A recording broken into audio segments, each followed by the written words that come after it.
Can you help me bust a few diet myths? Let's go. How do the carnivore enthusiasts dismiss the importance of fiber? Oh boy. What is... You want the smoke, huh?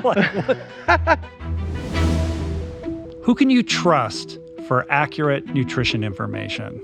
You can always find a study that will support whatever narrative you want to play. Dr. Norton is one of the foremost experts in protein metabolism and nutrition. He's also one of the most intellectually honest voices delivering nutrition information on social media. I have yet to see a study where fruit and vegetable intake, whole grains, fiber does not decrease the risk of cancer and does not decrease the risk of all-cause mortality. Heart disease is our number one killer. This is what most people are going to die from. Why incur that risk into your life? The house is on fire, and everyone is arguing over what started the fire instead of just getting out of the house. Just start making some changes.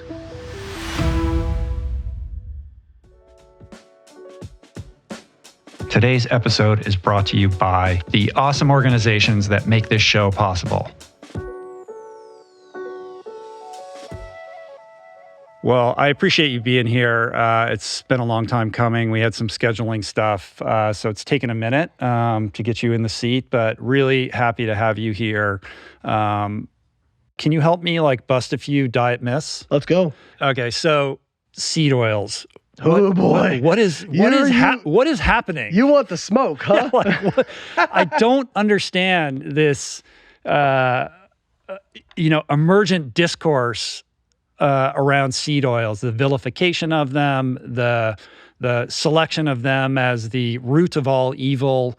I'm not saying seed oils are good for you, but why did this suddenly become topic number one for diet influencers all across the internet? So this started in the low carb area and carnivore. And I don't know if I'll name drop. I don't know if Paul Saladino is the one who started it, but I think he kind of really popularized it, right? And if you look at kind of his arc, he was originally, I think he was actually a vegan a long time ago, and then became kind of low carb carnivore, pure carnivore, and then moved into... He eats fruit now, right? Eats fruit and honey and stuff. Well, so originally low carb carnivore people were like, carbohydrates, sugar, the devil, bad. But now you've got this whole host of carnivores that eat fruit and honey. So there's got to be something else that explains all the negative health effects. Can't be saturated fat. It can't be calories because, that's not sexy. So it's got to be seed oils. So are seed oils negative for human health? And you'll get a lot of people saying, well, the government this, and look at the way they're made. Don't care about any of that. Mm-hmm. Literally don't care. And it opens the door to the whole discourse around hyper-palatable, ultra-processed foods and how these oils made their way into all these products that we eat. And this is the true source and cause of the obesity epidemic. Right. So this gets into how the studies are done is very important. In the last few decades, added oils, mostly from these seed oils, are the biggest source of added calories in the U.S. diet. So they are not innocuous, right? They are contributing. But if we want to compare apples to apples, so if we look at studies where they're just, if they're adding this stuff on top of somebody's normal diet and somebody's over-consuming calories, you get energy toxicity. You can develop obesity. People who are obese probably tend to eat more seed oils because they're part of hyper-processed foods, and people tend to use more oil in cooking. Because these oils are in basically everything, we're not realizing the extent to which our, calories are far beyond what we think they are. Well, if you go out to eat and there's oil in everything. Right. When you go to a restaurant, you can't control for that. Tell me if you can pick out if that's a tablespoon of oil or 5 tablespoons, right? Good luck. And then if you look at the nutritional information of say Cheesecake Factory or something like that, and you're like, how is there 2,500 calories in pasta? I'm just hypothetically, but I know there's a lot of dishes on there that are over 2,000 calories. So, okay, if we have people overeat them, they get more sick or more metabolically unhealthy. But if we're going to compare apples to apples, we have to do what are called substitution studies, right? So we're going to add this in and take something else out so that we're controlling the energy portion of things, right? Because calories are a confounding variable here. So in studies where they look at, okay, we're going to remove saturated fat, add in polyunsaturated fat, or, mostly polyunsaturated fats are from seed oils. And then we're looking at risk of heart disease, metabolic health, liver fat, insulin sensitivity, inflammation. I mean, you go down the list. I mean, at worst, it's a neutral effect. And for a lot of them, there's an improvement. I mean, a lot of these people will go crazy about fructose and liver fat. And it's like, well, if you're worried about liver fat, in straight up overfeeding studies of fructose versus saturated fat, there's actually a study that equalized calories, overfed fructose, overfed saturated fat. Fructose increased liver fat by 16%, saturated fat, and the same calories increased it by 86%. So if you're worried about fructose, why aren't you worried about saturated fat? And so again, it really boils down to how are you doing the study, right? And if you're doing a replacement study, again, it's like one of the tropes that gets tossed out there as well. These have multiple double bonds in these fatty acids, and they can get oxidized and rancid, and that's going to cause inflammation in your body. Okay, well then, what about the studies that measure inflammation? Oh, wait, it's either neutral or positive when they add in polyunsaturated fats. So I think one of the things people miss is when you talk about some of this stuff, what you're talking about is a mechanism of a biochemical pathway, right? Oh, this double bond could be oxidized, and that's going to cause oxidation in your body and inflammation and heart disease. People don't realize you just made a lot of assumptions right there. That's like looking at single stocks inside of a mutual fund. Okay, so a mutual fund is a bunch of stocks inside of an overall fund, right? What do I care about if I'm investing? The performance of the mutual fund. And this is like somebody coming to me going, oh, you don't want to invest in this. Look at these two stocks that are down by 50% this year. And you go, oh, but if the mutual fund's up 30%, who cares, right? Like there's going to be some stocks that underperform in there. And what I would submit to people, any food you eat probably activates negative and positive biochemical pathways. But the question is not whether or not it does both good and bad things. The question is, what is the summation of that response, the outcome of that response? Because outcomes, inflammation, heart disease, changes in body weight, these are the summation of hundreds, if not thousands, of mechanisms and biochemical pathways. And so what I always tell people is like, well, if only we had studies that actually measured that. Oh, wait, we do have studies that measured this, and here's what they show, right? And so this is like a different topic, but a great example of this was I did a debunking video where there was somebody saying, well, you don't want to drink coffee or take in caffeine because it stimulates cortisol release, and that's going to make you store belly fat. And I'm like, okay, so what you're talking about is a mechanism. Okay. There is some evidence people who have more belly fat have higher levels of cortisol. And by the way, that connection is not as clear as a lot of people think it is. But, and there is research showing that caffeine can stimulate cortisol release. If only we had studies that looked at caffeine intake and levels of body fat and visceral fat. Oh, wait, we do. And there's either a neutral or positive effect. So, okay, because of other mechanisms that are at play. Because everything is a lattice work, and you have to look at these things from a holistic perspective and the multitude of impacts, both positive and negative. Exactly. So, could seed oils activate some negative biochemical pathways? Sure. But it's obviously compensated for by other positive things. And again, it's either seems to be a neutral or positive effect. So to me, the more nuanced argument about it is, okay, seed oils may be a proxy for also hyperpalatable processed foods, right? Because they're in potato chips and all that kind of stuff, French fries. But should you be worried about like, your cooking spray with canola oil or olive oil, or olive oil is not one, but with canola oil, or like, using that in a dish or something?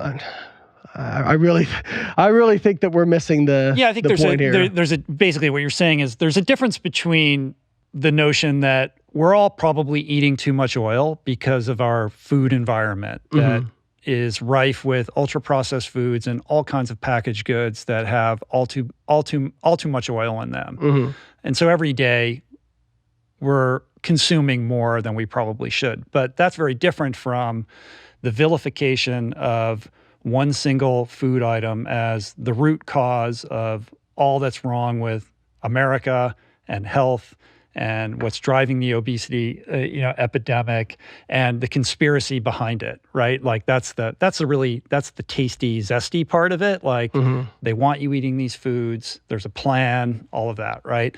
And it's fun and it sort of gamifies all of this, but I think the truth is a lot more boring. Yeah, well, I always tell people conspiracy theories are very appealing. Sounds sexy. I mean, some of the best movies are about conspiracy theories, right? And listen, I'm not saying that there's no conspiracies out there, but this idea that there was this orchestrated thing by the government and the food industry. I mean, all different sectors of the food industry are lobbying the government. Like, okay, you're talking about seed oils and agriculture. Okay, the meat industry lobbies the government too. Hey, look, I got partial. I tell people all the time, it's so funny that I spent so much time defending the virtues of plants now, because my research was funded by the National Dairy Council, the Egg Nutrition Center, and the National Cattlemen's Beef Association, right? You're clearly a shill. Right. If anybody has a bias towards animal protein, it's me, right? But I'm just like not willing to go down this insane path of, the vegetables are toxic and, fruit's bad for you because of sugar or whatever else this stuff is, or these arguments around seed oils. And quite frankly, I can make you afraid of any food or make any food seem like a health food using this influencer template, right? I don't know if you saw this post you did. I did. Is it Dr. Mike? What's his name? You did that, where you basically made the argument for French fries, McDonald's French fries. Right. I did another post a while back where I said, hey, if you want to lose fat, you should eat poop. And here's why. One of the major volatile fatty acids very present in fecal matter is butyrate. In studies, butyrate's been shown, and these are legit studies, you can look these up. Butyrate has been shown to improve insulin sensitivity, increase fat oxidation, improve weight loss. So eat poop. Now, what I'm not telling you is most of these were in animal studies, and the amount of poop you would need to consume to get that amount of butyrate would be about 50 to 100 pounds a day, right? So, but that's what these they're like, you don't want to eat broccoli. Broccoli's bullshit because it has isocyanates in it, and they can bind to iodine, prevent the absorption of iodine. That's going to negatively impact your thyroid, and that is going to lead to a reduced metabolic rate and weight gain. Okay, mechanism, right? If only we had studies that looked at cruciferous vegetable intake and thyroid and BMR and weight. Oh, wait, we do. And the research shows that if anything, cruciferous vegetable intake has a positive effect on body weight, metabolic health, and does not seem to negatively impact the thyroid. And that is probably because it is just not a dosage high enough to actually make a impact on thyroid. And I made the point in my rebuttal video, I said, I can find something in meat to do the same thing. NUEGC5, I think that's the compound, present in meat, and they've shown that people who have Hashimoto's have antibodies present for this particular compound. So, and that's in humans, not the pig study that he cited. And I'm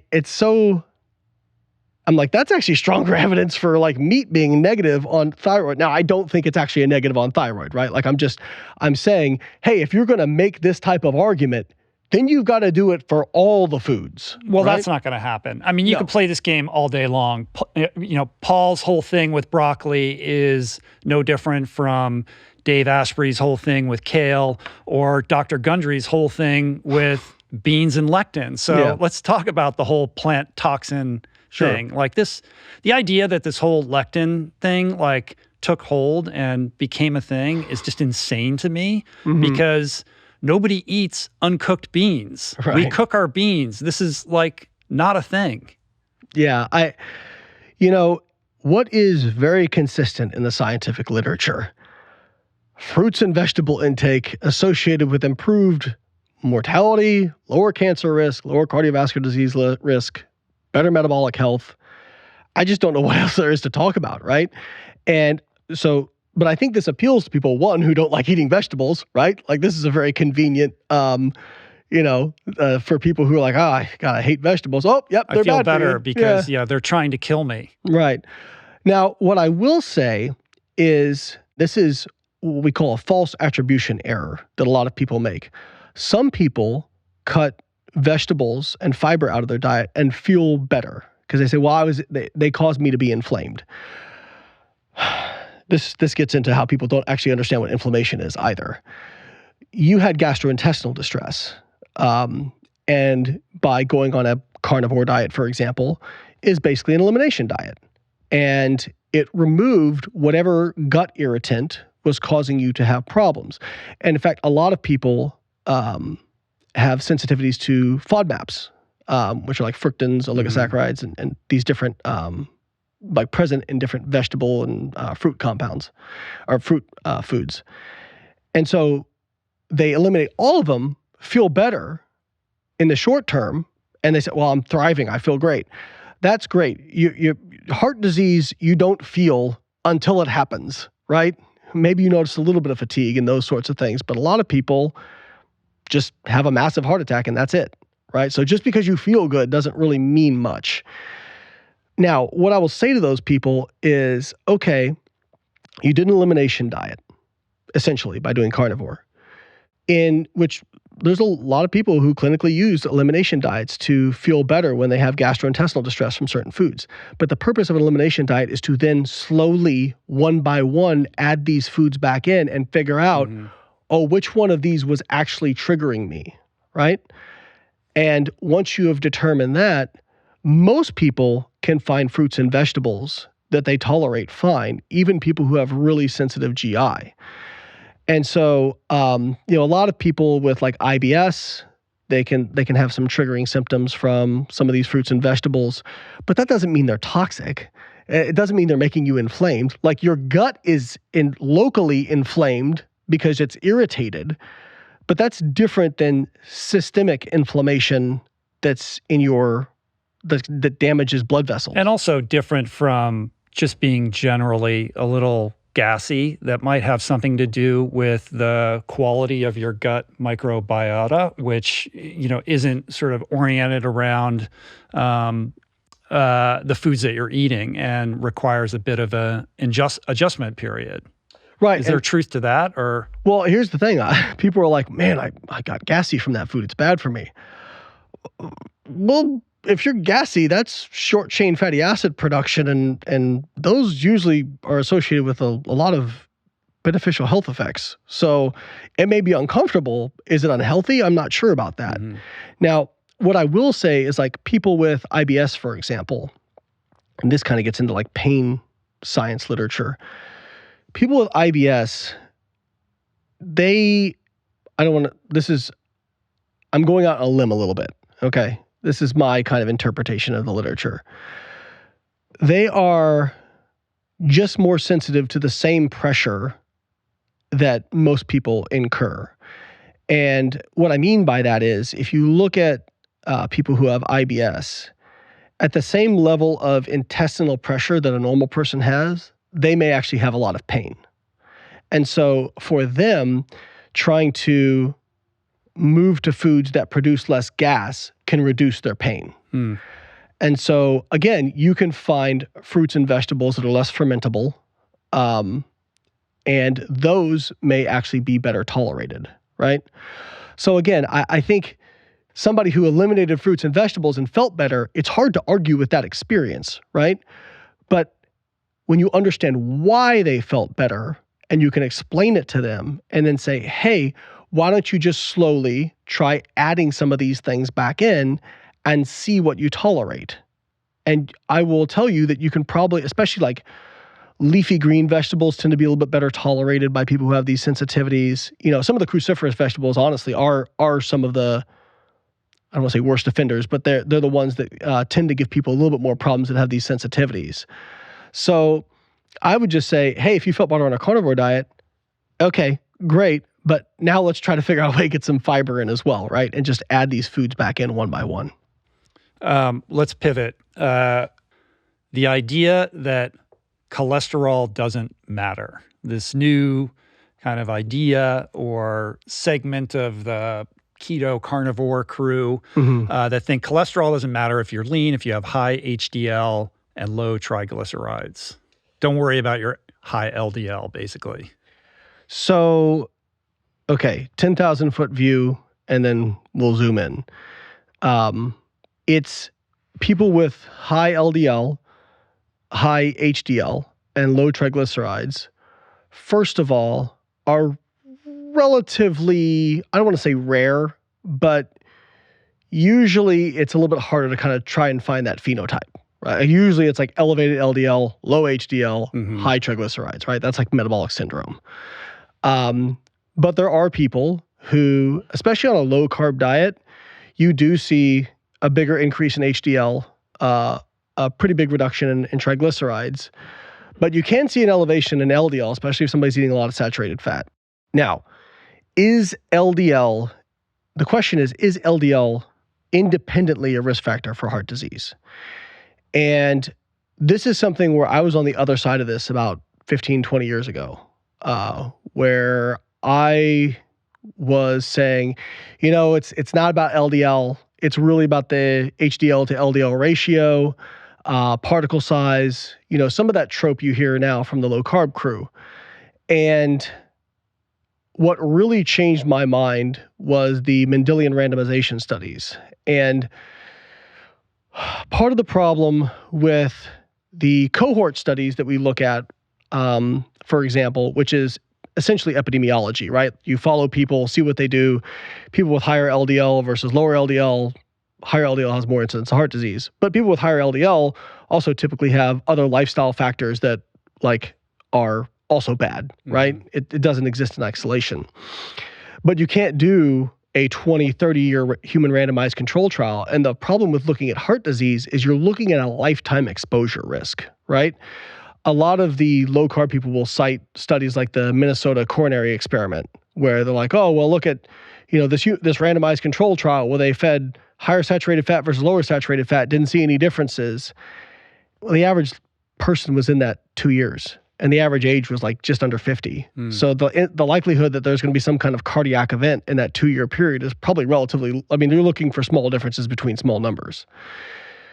The Mendelian randomization studies, what Mendelian randomization takes advantage of is the fact that based on genetic polymorphisms on genes, some people are higher or lower secretors of LDL. And you're basically, because it's a genetic polymorphism that doesn't affect other areas of metabolism, you're essentially having a lifelong randomized control trial, right? Now, if you look at those studies, I mean, you could almost draw a straight line between LDL, like levels of LDL, and the incidence of heart disease. On a mechanistic level, because I'm sure you've heard people argue about, well, it's more about particle size and oxidation. So small, dense LDLs do more easily penetrate the endothelium, but they carry less cholesterol. Large LDL particles can still penetrate the endothelium, not as easily, but they carry proportionally more cholesterol and deposit more cholesterol. The net effect between the two is basically they're equally atherogenic. And we know now that the damage to the endothelium, again, I'm not a lipid expert, but I feel relatively comfortable with my interpretation of the literature. It is the ApoB Yes. the protein on the LDL particle. Sort of supplanted LDL as a proxy for cardiovascular risks. Right. But ApoB and LDL essentially go together. And so based on the research literature I've seen, I would say LDL is a causative risk factor for heart disease. Now, if you are somebody who has high LDL, but your HDL is high, your triglycerides are low, you have good insulin sensitivity, is your risk as high as somebody who, say, has more moderate LDL, but has high triglycerides, low HDL, bad metabolic health? That's hard to disentangle. We don't really know. I would say that, hey, if you have high HDL, moderately elevated LDL, low triglycerides, good insulin sensitivity, overall, you're pretty metabolically healthy, right? But are you as healthy as you could be if your LDL was also low? Probably not. And so I think that's the discussion that's a little more difficult to have. What percentage of people have high LDL, high HDL, and low triglycerides, though? I have no idea. That's a unique combination. It is. And, there was this kind of the lean mass hyperresponder. I don't know if you saw this paper. Basically, there are some people who do a low carb diet, and even with, at least reportedly, with lower saturated fat, their LDL goes way up. It's really interesting. And it tends to be people who are like lean and have some other characteristics in terms of starting characteristics. But they see this weird effect where like their LDL kind of skyrockets. Their HDL is really high. Their triglycerides are really low. And that paper got a lot of play. Now, it doesn't show that LDL is not a risk factor, but people have said, what do I think about that? And I have a video coming out on it. But I've said, well, I don't really know what to make of that, because this is you're talking about a very, very unique subtype. I could probably find a subsection of smokers that don't develop cardiovascular disease or cancer. But that doesn't mean that I think smoking is a good idea for the vast majority of people. It just feels like rolling the dice when you appreciate and understand that heart disease is our number one killer. This is what most people are going to die from. So to be fast and loose with whether or not like your high LDL is important or not just seems like, to your point about risk, like why incur that risk into your life? Yeah, here's the more nuanced version of what I would say a devil's advocate argument is, right? So let's say somebody's tried a bunch of diets, and for whatever reason, they just couldn't be consistent with it. They try a low carb diet, and for whatever reason, they're just able to be consistent with that. And they lose 50, 60 pounds, their insulin sensitivity improves. They have all these positive benefits, but their LDL goes up. How do I weigh that? We don't have any way to weigh that, right?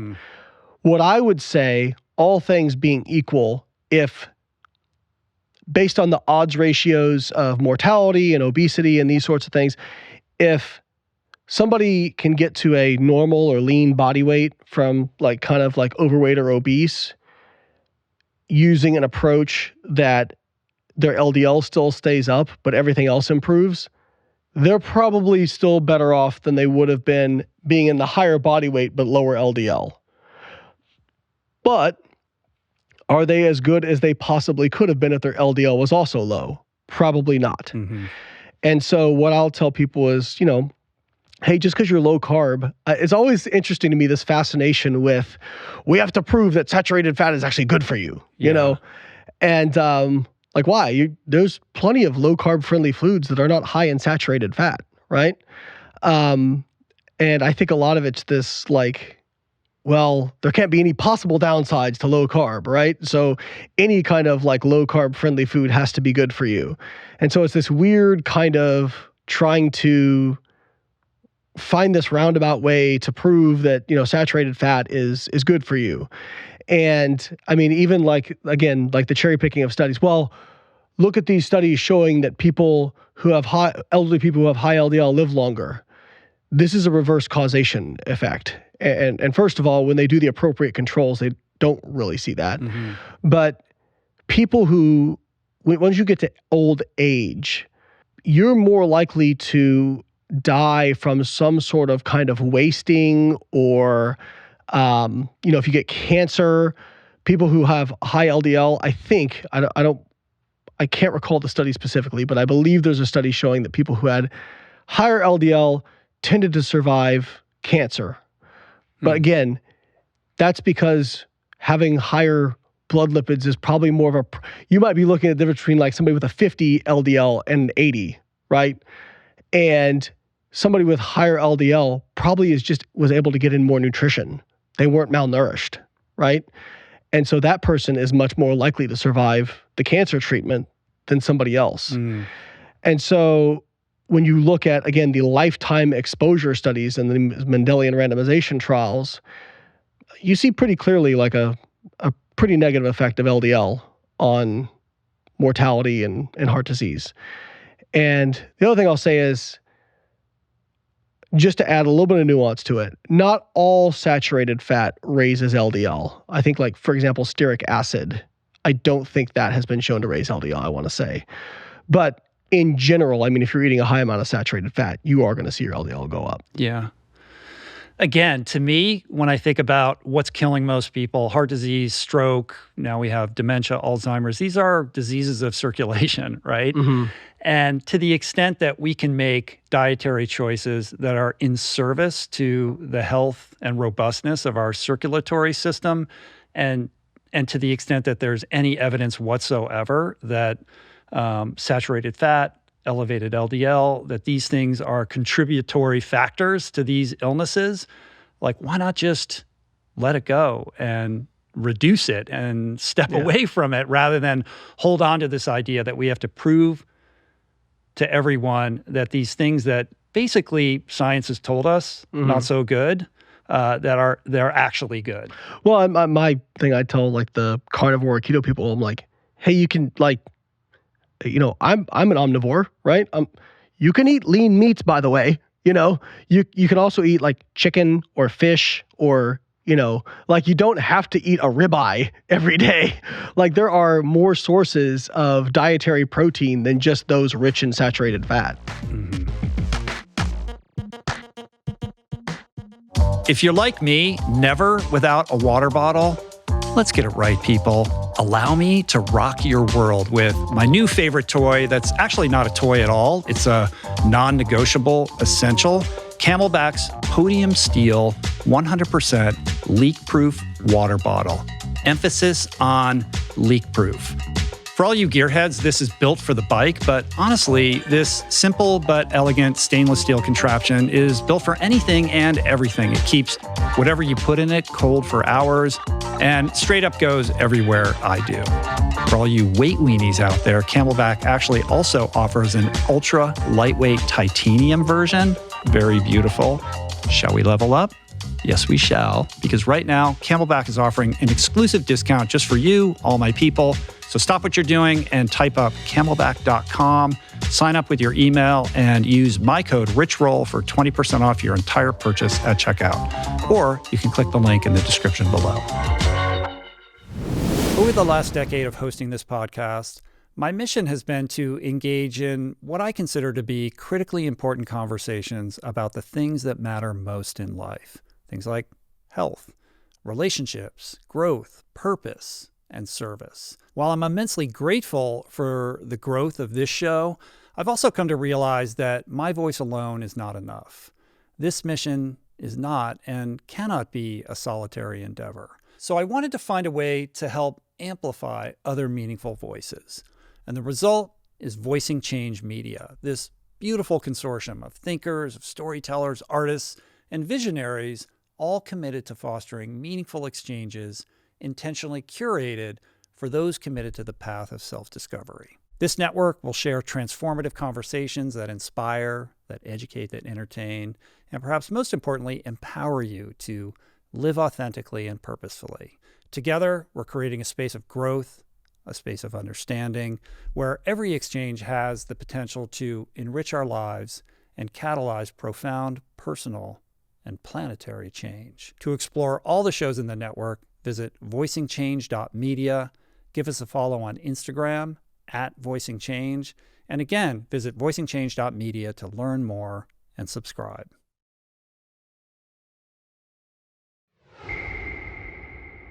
How do the carnivore enthusiasts dismiss the importance of fiber in the diet? What is the argument that they are not suffering because they're not eating anything with any fiber in it? So I've heard a couple different arguments. I actually did a debate with Paul Saladino back in like 2018, and he wasn't really that well known at the time. And honestly, I didn't really know that much about him, and I don't think I did a bad job in the debate, but I was honestly so shocked by his proposition that it took me about half an hour to just recover from it. And I probably looked very confused. And he cited first off, he kind of said, well, fiber's just like undigestible, so you might as well just like eat toilet paper. First of all, not all fiber is undigestible.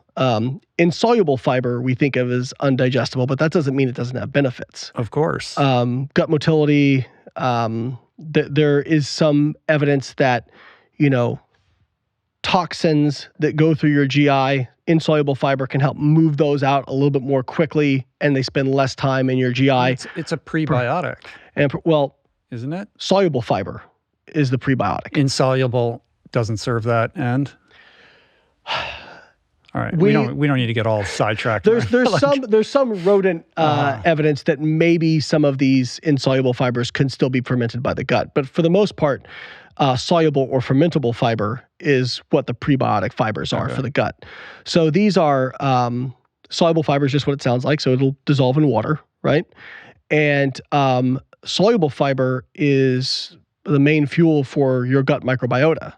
So they can ferment that and produce short-chain fatty acids, which have some of these benefits that we talk about. And typically, probably the biggest lever you can pull for a healthy gut microbiome is soluble fiber. Mm-hmm. Now, back to the toilet paper commentary, right? So it's not totally indigestible. There are some metabolic effects from this soluble fiber and possibly the insoluble fiber. And then he cited a study that I'd never heard of, but it was basically they had people who were suffering from constipation eliminate fiber or reduce fiber, and they self-reported that they felt better. There was no control group. And again, if we go... Isn't it the other way around? Isn't it that adding fiber into the diet resolves constipation? So there are some situations, like if you add fiber but don't increase your fluid intake, it can make you a little more constipated in some cases, or people who have like poor GI motility, those sorts of things. But what I'll say is you can almost always find a study that will support whatever narrative you want to play. And let me give you an example of how extreme you can take cherry picking. I was looking at I actually used this in a debunk I did. I was looking at a meta-analysis of smoking and the risk of adenocarcinoma. And of course, smoking drastically increases the risk of adenocarcinoma. And there was 50 studies included in this. And there's what's called a forest plot, which is basically there's a line down the middle. Made famous by the James Wilkes, Chris Yes. Kresser debate. Shout out to James Wilkes. Can you read a forest plot? Yes. So a forest plot is basically without getting too far into it, you have a line. The line, right on the line, basically means no effect. Either way. There's one side of the line is favors X, other side of the line favors Y. So if you're looking at this forest plot of smoking and the effect of adenocarcinoma, to the right is increases the risk of adenocarcinoma. To the left is decreases the risk, right? Well, almost all the studies are on the right by a good bit. There's 2 studies that are a little bit to the left. So what if I just pick those studies and I go, you can smoke, doesn't increase the risk of adenocarcinoma. In fact, might actually decrease the risk a little bit. Do I care about those 2 studies, or the other 48 studies, right? And so you have to be very careful when people are citing this research, especially, again, we're talking about LDL. I was trying to give like both sides of this, right? But then explain why I was on a certain side of it. When somebody just kind of like cites a study and then, hey, it's supporting my narrative without giving the full picture, because as you said, if we look at the studies, the meta-analyses on fiber consumption and constipation, it increases frequency, and it helps. It helps prevent constipation. So they kind of get focused in on like fiber as for constipation and like why it's not needed. And say, well, you know, I've been on carnivore and I poop just fine. Well, cool. You know, poop isn't just fiber. I mean, it's mostly turned over GI cells. So if you're carnivore, I mean, you will make stool. But I would argue constipation is the last reason to eat fiber. I mean, especially in light of all the new and emerging science that's coming out on the importance of the microbiome and how integral it is to so many of our physiological functionality. You know, it's just integral to so many of these systems, which just makes me think like, well, optimizing your microbiome has so many benefits that maybe we're only beginning to understand right now. And we do know that increasing our fiber is good for our microbiome, and a diversity of foods, a diversity of plant foods is also in service to that. So one of the things I'll tell people is, okay, epidemiology, it's hard to draw conclusions from, right? And again, like we talked about with heart disease, cancer, I mean, it's hard. You can't really do a randomized control trial with cancer. Well, we're going to do something that we think is going to give this group cancer, but not this group, right? Like that's never going to get past an IRB. So you have to look at the epidemiology in the cohort studies. And let's take non-nutritive sweeteners, right? You can find some studies that say they increase the risk of cancer. And I could go through a whole discussion as to why I don't think that they're really the case. But you can find actually more that show that they don't increase the risk of cancer. In fact, about 80% of the studies say they don't, right? So there's a disconnect, right? Like there's some that say yes, some that say no. So to me, again, my takeaway from that is that doesn't really seem to make a difference. Fiber, they're all to one side. I have yet to see a study where fruit and vegetable intake, whole grains, fiber does not decrease the risk of heart disease and does not decrease the risk of cancer and does not decrease the risk of all-cause mortality. And in fact, there was a meta-analysis, I can't remember the year it was done, but it was almost 1 million subjects between all the studies they put together, and they did what's called a meta-regression in there, which basically tries to form a dose response. And they found that for every 10-gram increase in fiber, there was a relative 10% decrease in the risk of cardiovascular disease, cancer, and all-cause mortality. Wow. Now, okay, got to do a quick bit on relative risk because people will hear that and go, oh, so I can just eat 100 grams of fiber a day and I'll never die? It's not what that's saying. So relative risk means, let's say you're a 50-year-old person and I don't know what the relative risk is. I'm just going to throw a number out there. Let's say your absolute risk of developing cancer in the next 10 years is 10%, right? A relative risk reduction of 10% would be going from 10% to 9%. Absolute risk, right? A relative risk increase of, say, 50% would be going from 10% to 15%, right? So again, the relative risk sounds very, very sexy, but again, that's still a nice lever to pull, right? And especially when we look at specific cancers like colon cancer, I mean, that is pretty like over the top clear that fiber helps prevent colon cancer. And the other thing I'll say to people, my omnivores and my meat eaters out there, is hey, if you're going to eat meat, you definitely want to take in fiber. And there was actually a very one of my favorite studies out of Canada. They looked at, I think it was quartiles, so 4 different levels of meat intake with 4 different levels of fruit and vegetable intake.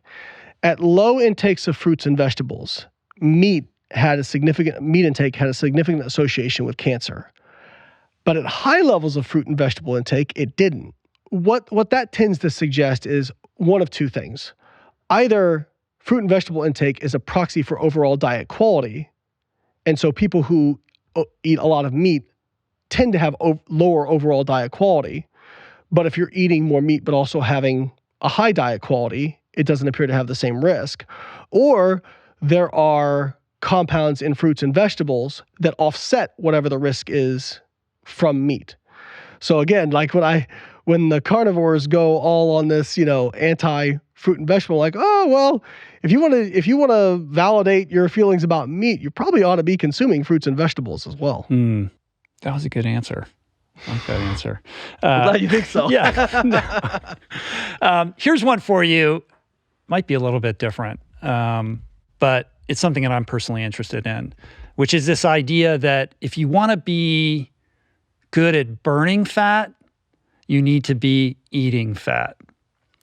Now, as an endurance athlete who has a lot of experience with high volume aerobic zone 2 training, my personal N of 1 experience and my sense is that one's ability to burn fat as fuel has less to do, perhaps far less to do, with what you're eating and much more to do with how you're training.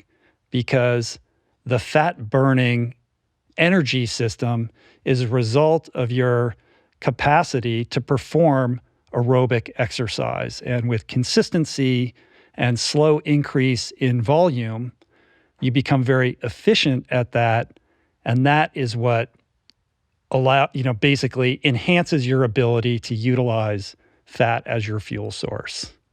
How does that land? True. Also, eating a low-carb, high-fat diet will increase your fat oxidation. Now, the question is, why are we trying to increase fat oxidation? And if you're somebody who's an endurance athlete who's already really primed up that system, do you get a further effect from going very low-carb, very high-fat? And then what's the trade-off on that? So I'm not as familiar with the endurance literature, but I'm going to do my best. And I think I feel relatively comfortable discussing this. So if you look at endurance exercise and the effects of a ketogenic diet, it's either neutral or negative. And it does seem that like once you get over a certain VO2 max, it's pretty significantly negative.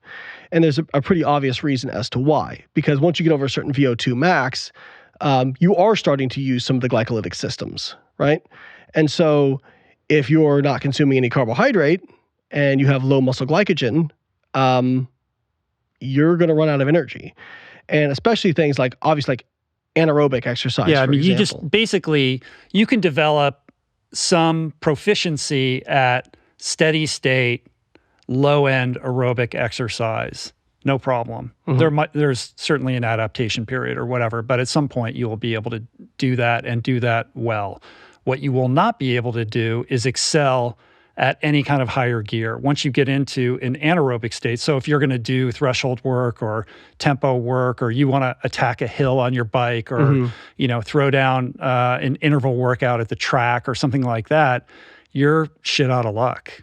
Yeah, and there's so there are, like, for example, Zach Bitter's an example. He's a, by the way, actual, like, not crazy low carb person. But he's really gone to the hill. I mean, he's really, he's an incredible athlete, and what he's done as an ultra runner is unbelievably impressive. And I know he's done it on like zero carbs and all that kind of stuff. Like it's super interesting to look at his results. But again, he's that's okay. But he's never really approaching that upper end. Right, because he's an ultra endurance athlete. Right. He doesn't have to go fast. All he has to do is keep going. Right, exactly.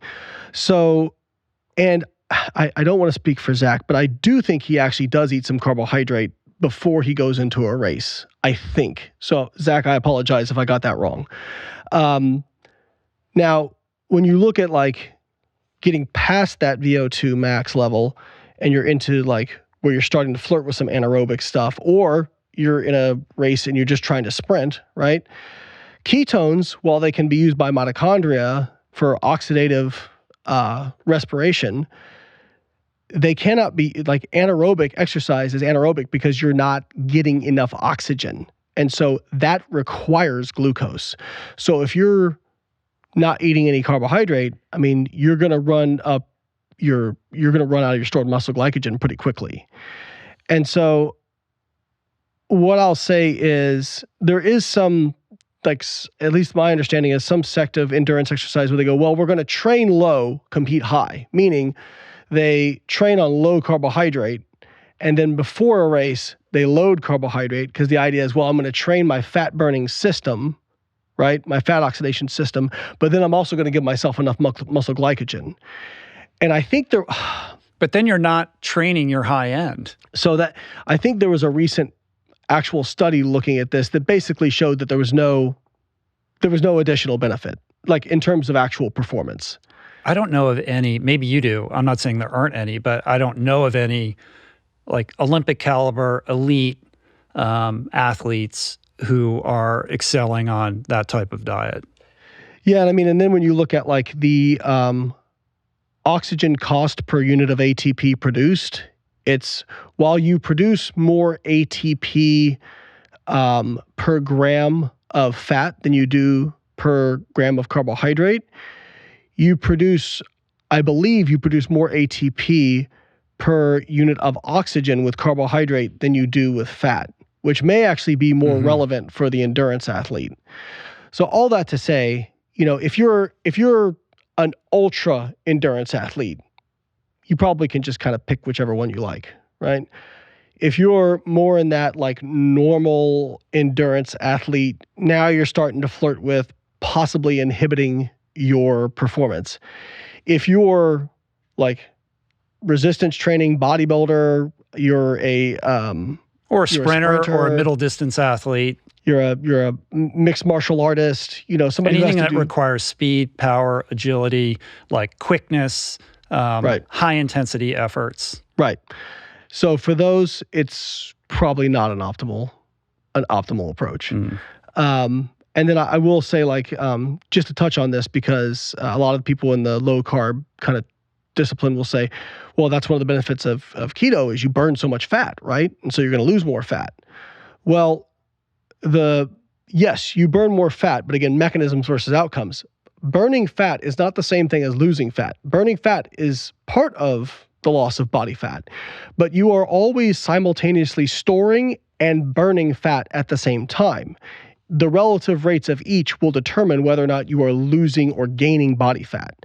So on for example, a high carbohydrate, low fat diet, insulin's going to be higher. You won't be burning nearly as much fat. But carbohydrate almost exclusively has to be oxidized or stored as glycogen. It's not really stored. Like, I think there was a study done with the metabolic tracers looking at how much of carbohydrate or fat wound up in adipose tissue, in body fat. Less than 2% of the fat that was stored in body fat originated as carbohydrate. Over 98% originated as fat. So what happened? There's that trope, like, oh, if you eat all these carbs, you're just going to store it as fat. If that's not the case, what is happening? Where are they going? So let's take the two extreme examples. High carb, low fat diet. You're not burning as much fat, but you're also not storing very much fat.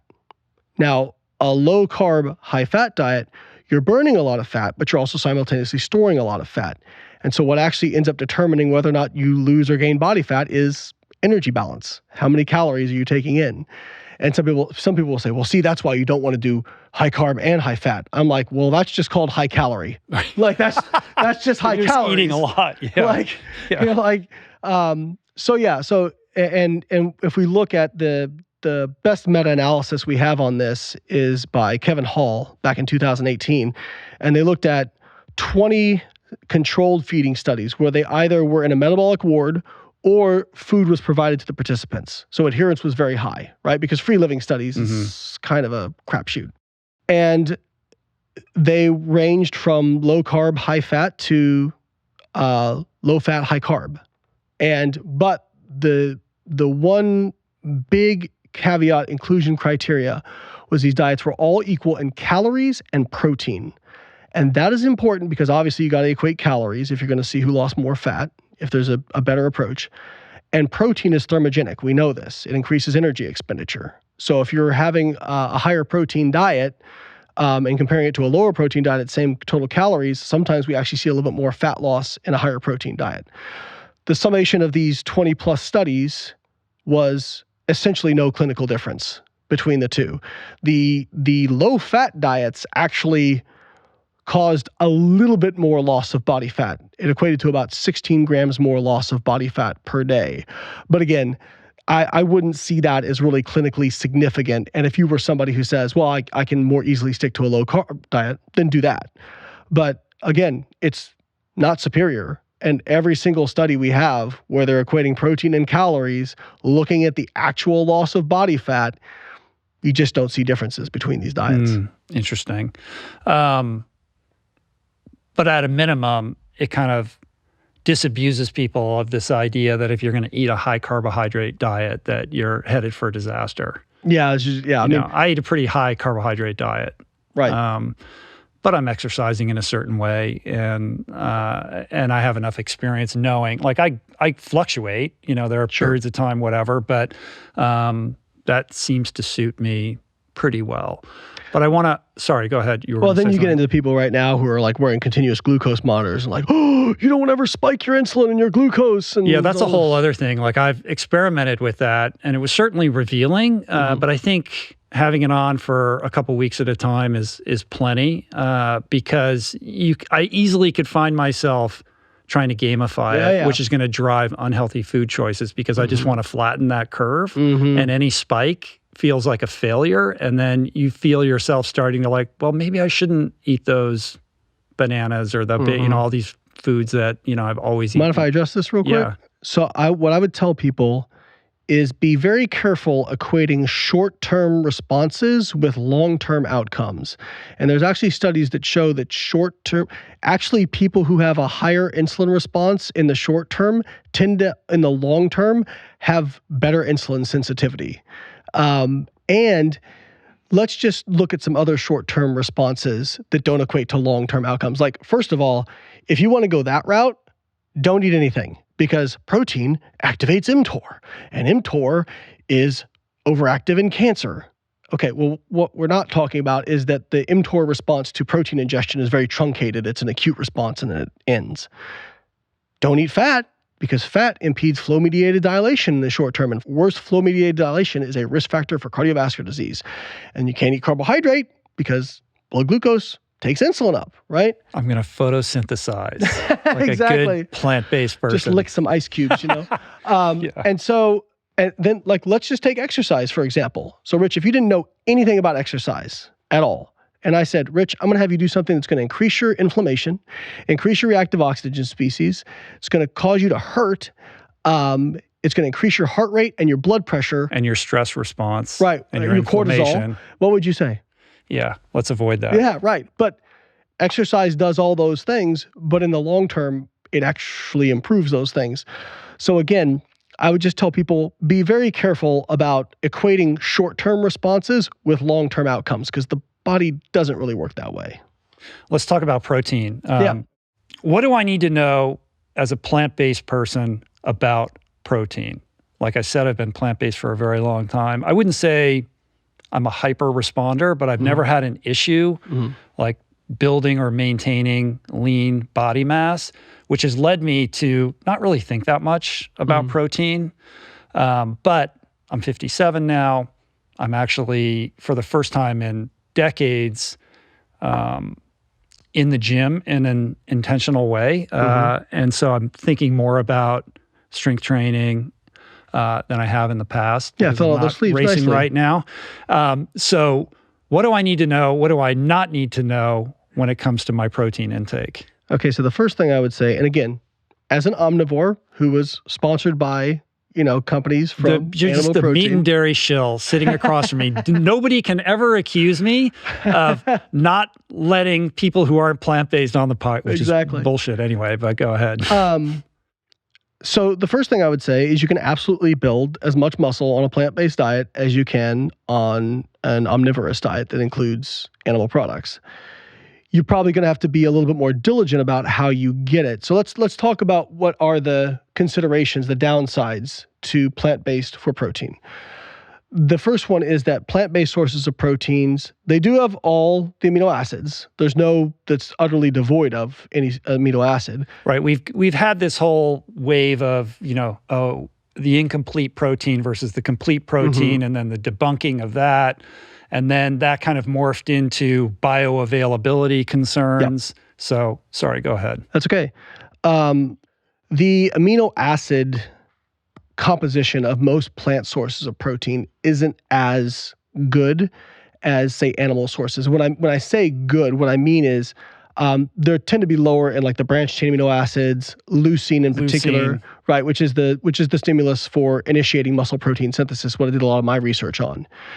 And so you typically, now we did show that if you eat enough of the plant protein overall, that at a certain level, you get the same response, right? So I'm thinking of a study we did. Now this is in rodents, but it was later validated in humans as well. We fed 3 levels of wheat protein versus whey protein, 10%, 20%, and 30% from calories. And at 10%, we saw a pretty big difference in the protein synthesis response. At 20%, there was a small difference. At 30%, there was no difference. So once you got over a certain threshold, you're maxing out the response. And so at a certain level, the plant protein becomes just as good. That's because you're kind of getting enough total, either branch chains, leucine, essential amino acids. The other consideration is what you mentioned, the bioavailability. So intact plant sources of protein, the protein can be bound up in some of the fibrous material of the plant, and so it's less accessible for digestive enzymes. Now, cooking can increase the bioavailability in a lot of cases, but it still usually isn't quite, probably about, I don't want to generalize, but probably like 10, 20% below like animal-based sources of protein. Now, what I'll say to people is, first off, let's talk about the goal of the person, right? Because not everybody wants to be the most muscular human being they can be, right? If the goal is to be the most muscular, strongest person you can be, and you're trying to optimize your muscle mass, right? The research says, 1.6 to 2.4 grams per kilogram of body weight. And most of the research says 1.6 is probably good enough. There are some studies suggesting maybe that the max benefit is higher than that, but I would certainly feel comfortable in saying you get the vast majority. And the RDA is like 0.7, right? 0.8 grams per kilogram. So you get most of the benefits by going up to like 1.6 per grams per kilogram. So that's the straight down the line answer, and I will tell you what I do, right?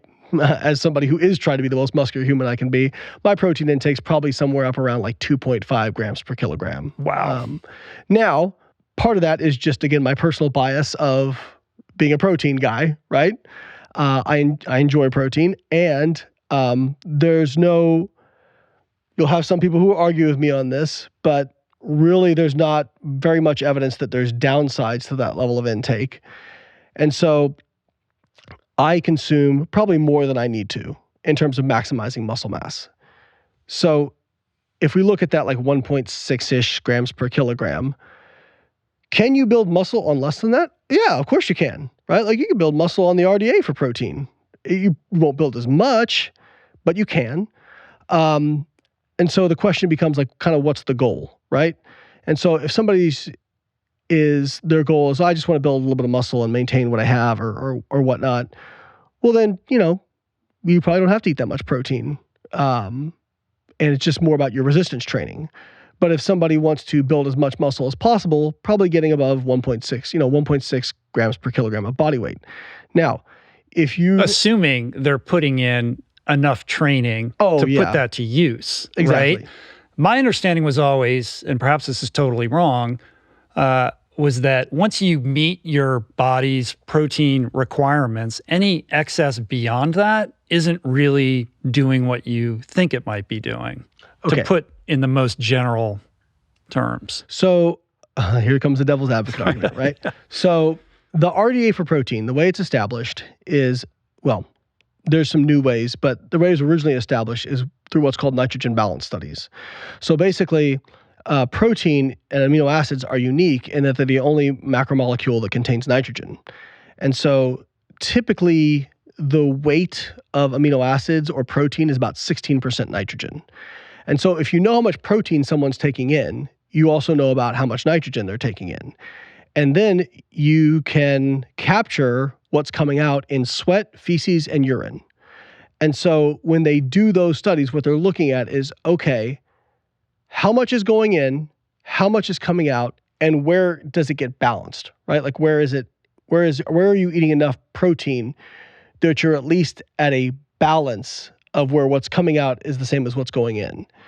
And then they basically added a couple standard deviations above that and put it at 0.8 grams per kilogram. And so some people have said, well, that maintains nitrogen balance. And, at the rate you build muscle, it's like 5 to 10 extra grams of protein a day. So just add that protein. So just add that to the RDA, right? Well, the rub on that is what it takes to maximize protein synthesis to create the demand to build that muscle is disproportionate. Meaning, in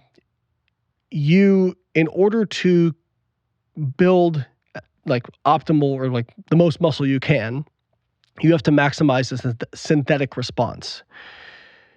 You end up wasting a lot of amino acids in that process because they get oxidized, but they're still needed in order to meet that threshold to create the protein turnover that drives that. And so, are you familiar with an asymptote? Yeah. Okay. So basically, like if we're talking about descending numbers, it keeps getting closer to zero. It's a curve approaching zero that never reaches zero. Never gets there. And you can also kind of do it in the opposite direction, right? So I look at protein intake as I think it's probably kind of like an asymptote. Like you get the vast majority on that front end of the curve. Mm-hmm. And at a certain point, the marginal gains on the far reaches of it. Yeah, I understand. Yeah. I get it. Yeah. Here's a weird one. Yeah. But I've never really gotten a good answer for this. Okay. Proteins are the assemblage of amino acids. Mm-hmm. There are 9 essential amino acids. Those are the amino acids our bodies can't that our bodies can't make on their own, and we require them from the food that we eat. Why is it that we can't just supplement with amino acids, like take tablets with these amino acids in them and call it a day? Like, why do we have to consume protein as opposed to individual amino acids? And why is it that these proteins are best served and utilized in the matrix of a whole food? If you wanted to just take essential amino acids, you probably could do that. So you could just take those in capsule form and not worry about, like, is your body having a different, like, I have to believe that if you're eating protein in a whole food, that there's something about that that's qualitatively different than supplementing with amino acids. I mean, there's no real long-term studies on this, so we can't really know what the outcomes would be. But in terms of muscle protein synthesis, I mean, doesn't seem to be real different. If you give enough essential amino acids, you get the same response. Now, I would say in capsule form, it's going to be a lot of capsules, because I think what like maximizes protein synthesis at a meal is something like 10 to 15 grams of essential amino acids. Mm-hmm. So that'd be a lot of capsules. But one of the things I do tell, for example, like vegans, is you could probably just add some essential amino acid if you didn't want to worry about, like, combining protein sources and all these different things. You could probably do that where you're taking in some essential amino acids and, covering your bases. I would say, like, if you're not going to do that and you want to be, straight down the line vegan, no fish, no dairy, you probably, and you're looking to try and like get a high protein level, you probably would do well to like supplement with some kind of vegan protein powder, because the isolated protein powders, they're going to have a higher bioavailability than the intact plant proteins. So that is like one thing that people can do that would help them get a little bit more protein. And people make a big deal about like, oh, soy is going to give you man boobs and all. And there's several meta-analyses now that show that soy doesn't affect the sex hormones, even up to like 2 or 3 servings a day. So I'm not really worried about that.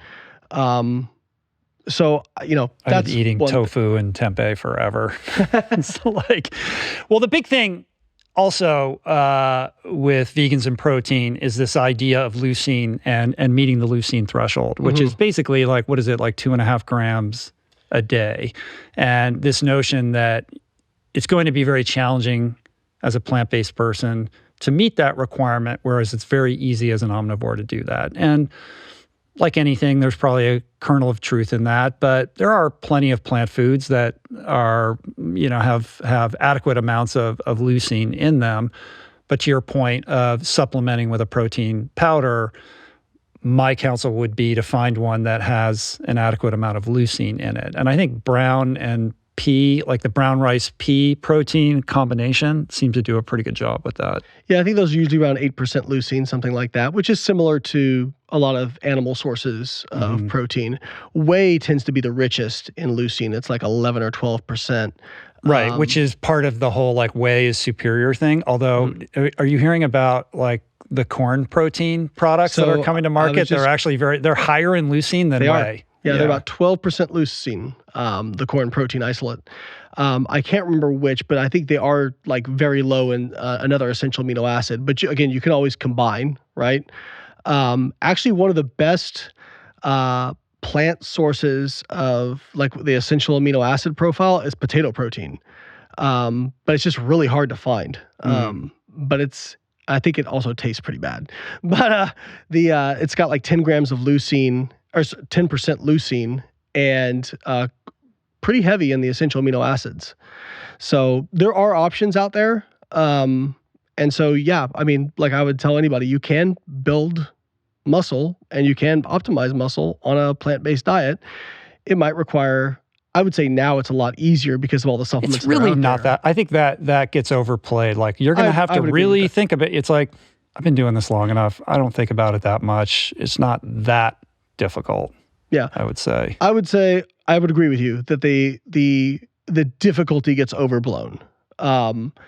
And you know, I think that's kind of people just, wanting to justify their own way they do things. Yeah, I think there's this idea that it's going to be really expensive. It's going to be unbelievably time consuming. You're going to be doing all your meal prep. I don't do any of these things. And I don't even supplement with plant-based protein that much. Like I do it, but I do it as a supplement, not as a replacement. And I think, I didn't really fully answer the leucine question, but if you are concerned about leucine, you can find it in lentils and beans and seeds and nuts. And of course, they're not going to be in as high amounts or percentages as they're going to be in animal products. But if you make those foods part of your kind of daily or average routine, I don't think you're going to be leucine deficient.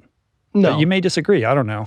No, I don't think I would disagree. I will say there is some interesting research literature. And again, this is just all short-term responses. So we don't have long-term literature on like the muscle building effects. But they did do a study where they basically matched protein and I want to say somehow they matched the leucine content from plant sources versus kind of a mixed meal, an omnivore meal.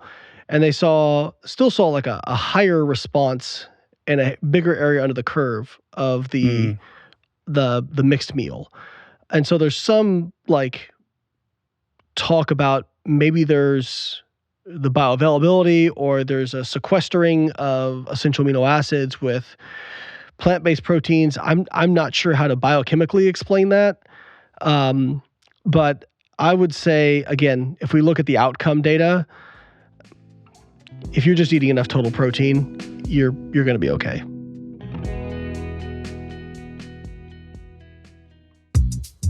We're brought to you today by ROKA.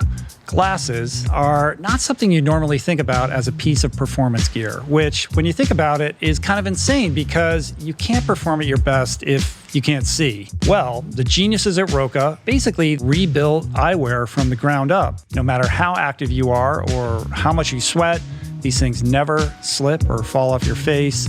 They're super durable, they look awesome, and they've got tons of super classy modern styles to choose from. I've been rocking ROKAs for about 4 years at this point. I love them. I'm a big fan of the Hamilton style in gloss black. That's this frame right here, as well as clear, or I guess they call them vintage on the website. And if you want to try them out for yourself, you can do that right now and unlock 20% off your order with the code RICHROLL at ROKA.com. Or you can click the link in the description below. Okay, back to the show. Over the last decade of hosting this podcast, my mission has been to engage in what I consider to be critically important conversations about the things that matter most in life. Things like health, relationships, growth, purpose, and service. While I'm immensely grateful for the growth of this show, I've also come to realize that my voice alone is not enough. This mission is not and cannot be a solitary endeavor. So I wanted to find a way to help amplify other meaningful voices. And the result is Voicing Change Media, this beautiful consortium of thinkers, of storytellers, artists, and visionaries, all committed to fostering meaningful exchanges, intentionally curated for those committed to the path of self-discovery. This network will share transformative conversations that inspire, that educate, that entertain, and perhaps most importantly, empower you to live authentically and purposefully. Together, we're creating a space of growth, a space of understanding, where every exchange has the potential to enrich our lives and catalyze profound personal and planetary change. To explore all the shows in the network, visit voicingchange.media, give us a follow on Instagram @voicingchange, and again, visit voicingchange.media to learn more and subscribe.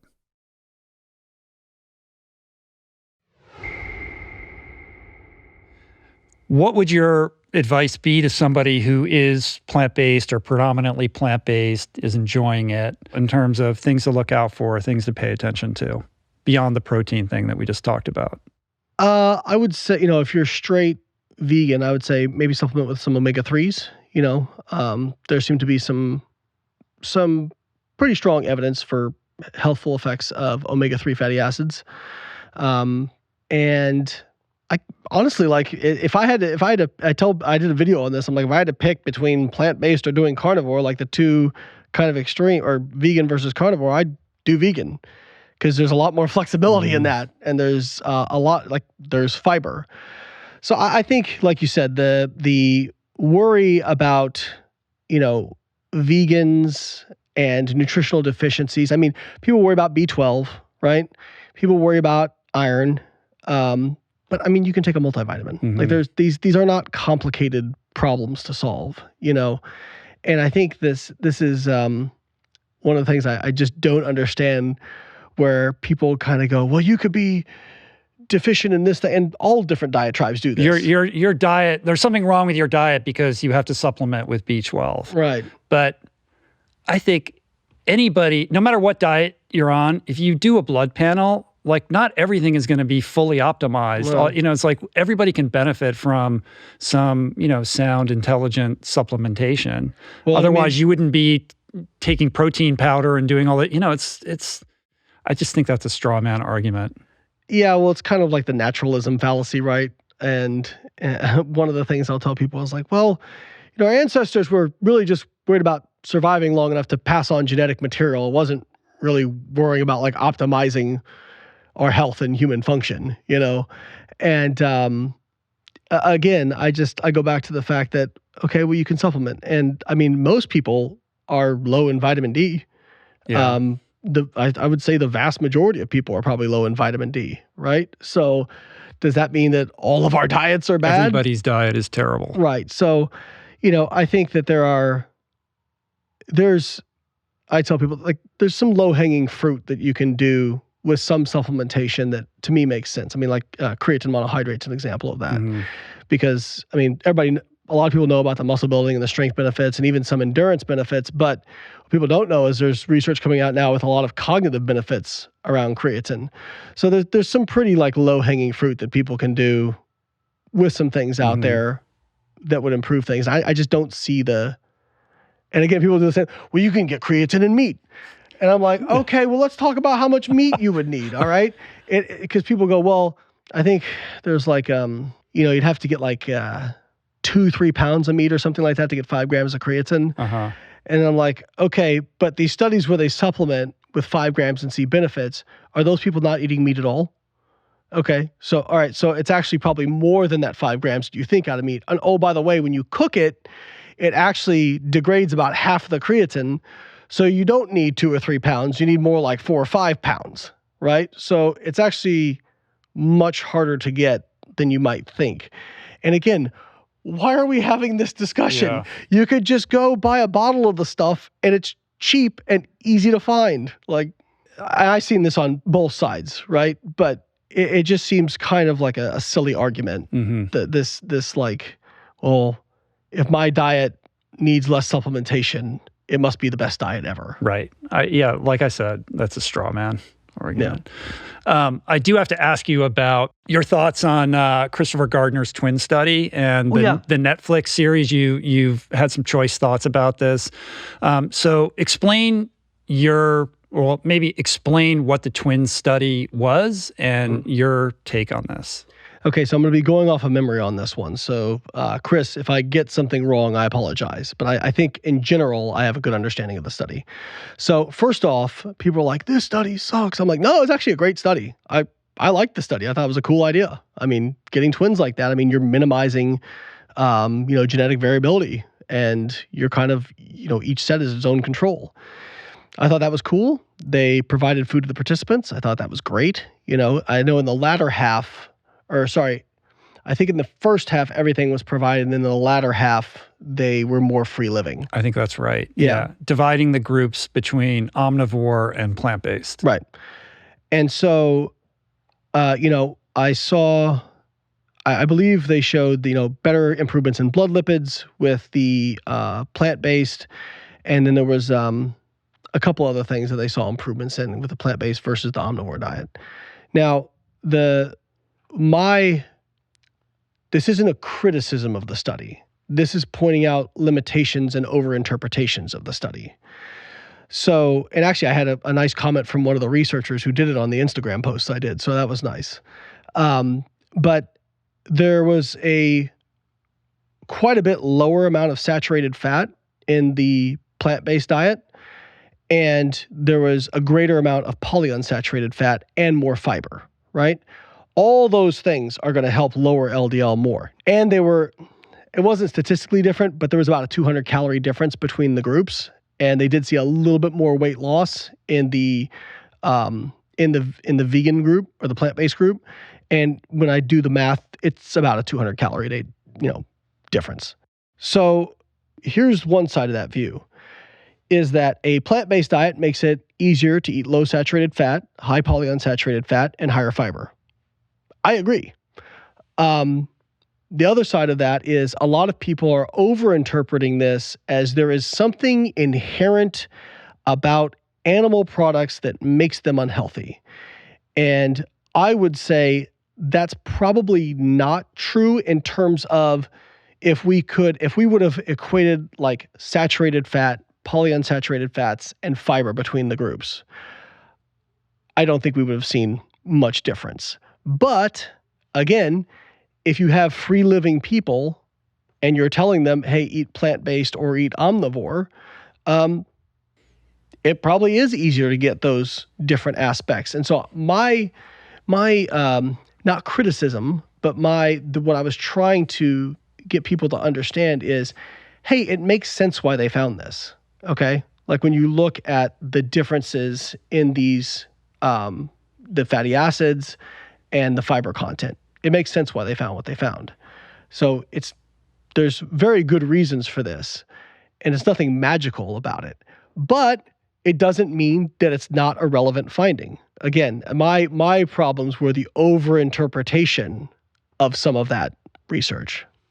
But who's doing the overinterpretation? I mean, my whole thing when I saw your take was that, like, to your point of, this isn't magic, it makes sense. Of course, they're eating lower saturated fat, they're eating more fiber, so their blood markers, their lipids, their health outcomes, all of that are going to be better than the other group.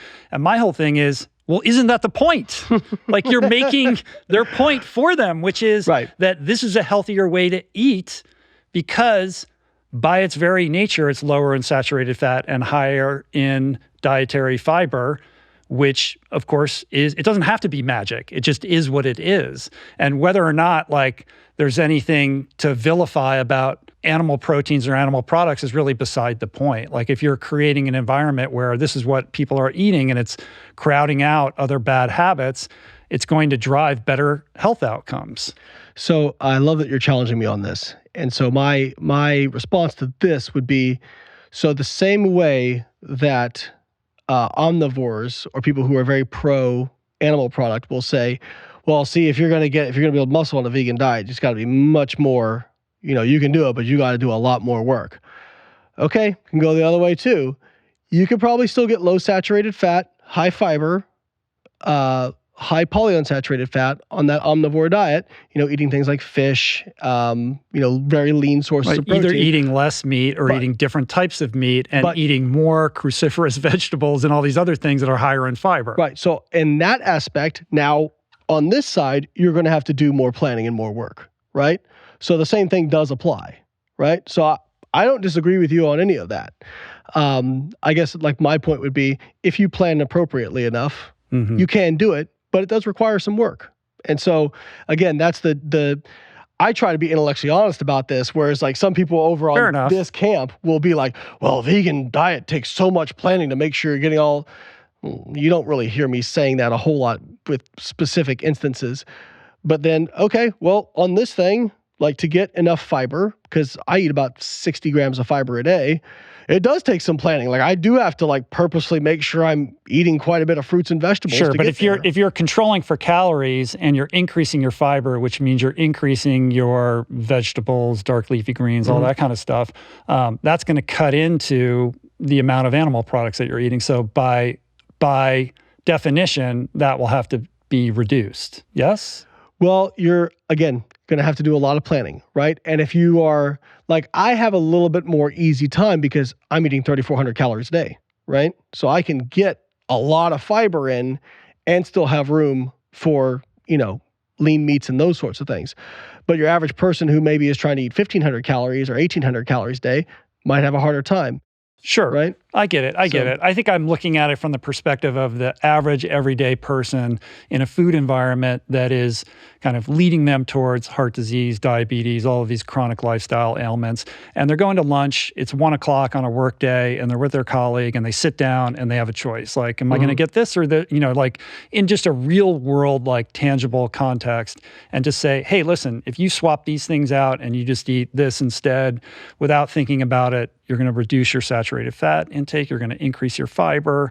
We've seen from this twin study and other, all kinds of studies out there that, overall, by and large, and I'm saying, yes, there are trade-offs. Yes, it's complicated. Yes, you can do this in a number of different ways, that this might be a good option to consider. That's all. And so, like, I agree. What I would do is I would zoom out a little bit, which is, I think a lot of times we get caught up in what is the best diet, and we're looking at the X's and O's.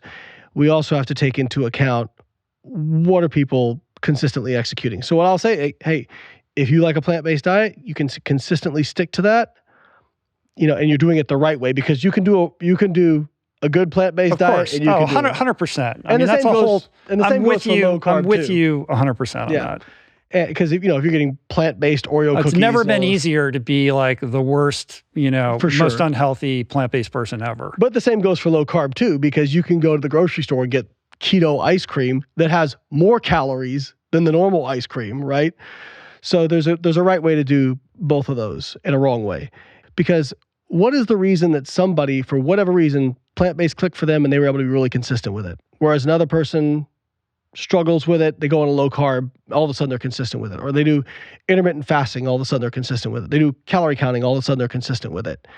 So what I'll say is I want to zoom out just a little bit and go, all right, we know there are benefits to higher fiber, these sorts of things, but we also have to look at what can people be consistent with. And by the way, no diet stands out from another diet in terms of what people are consistent with and sustain.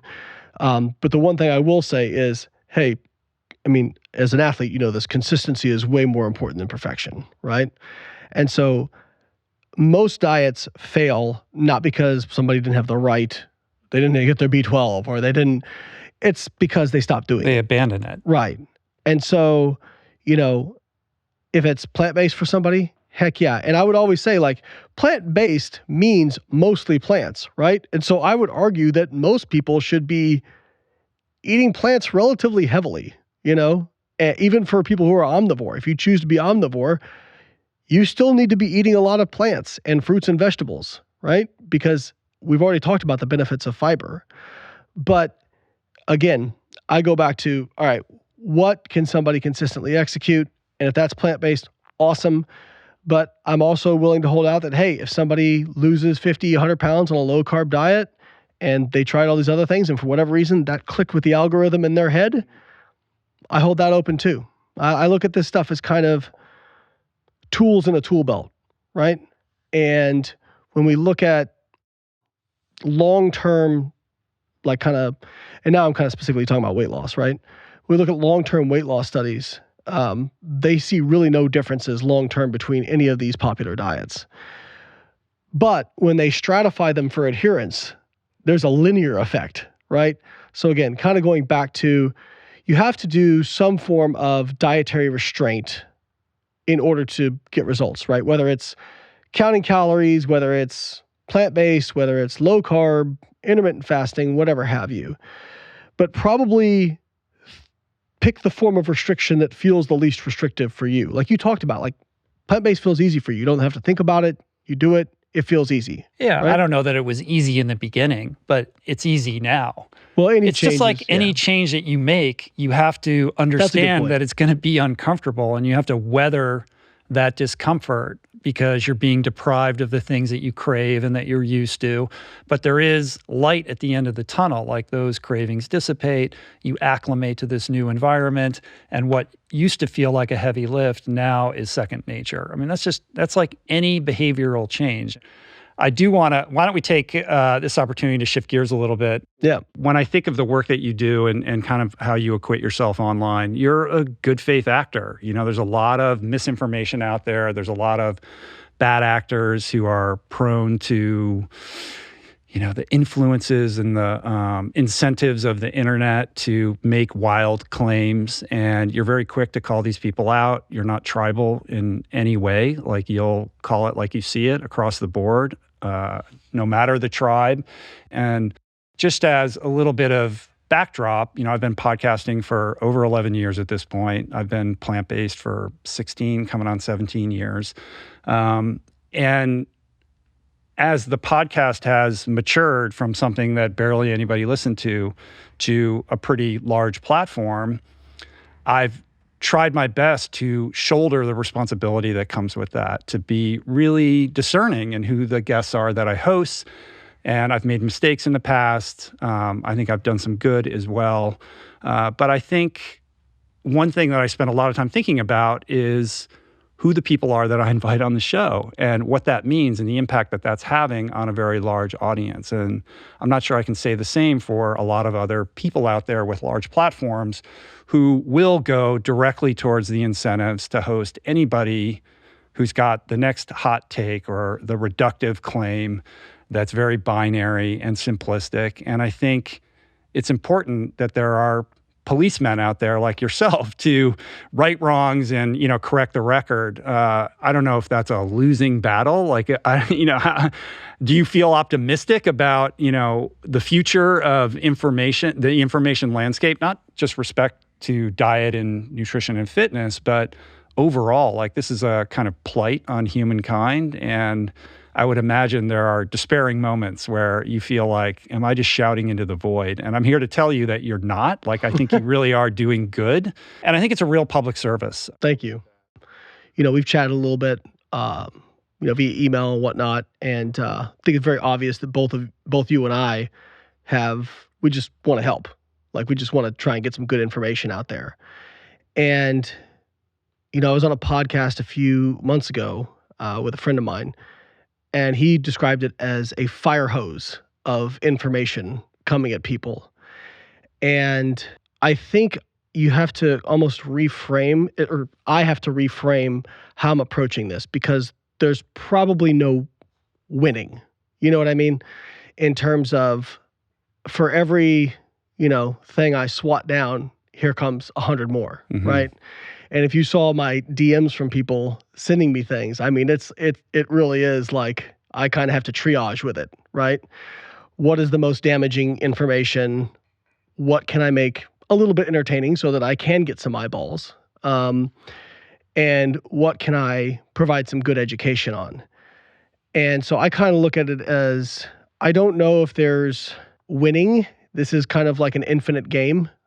I just look at it as, I'm going to try and do what I can to make the information sexy as I can without being clickbaity and entertaining.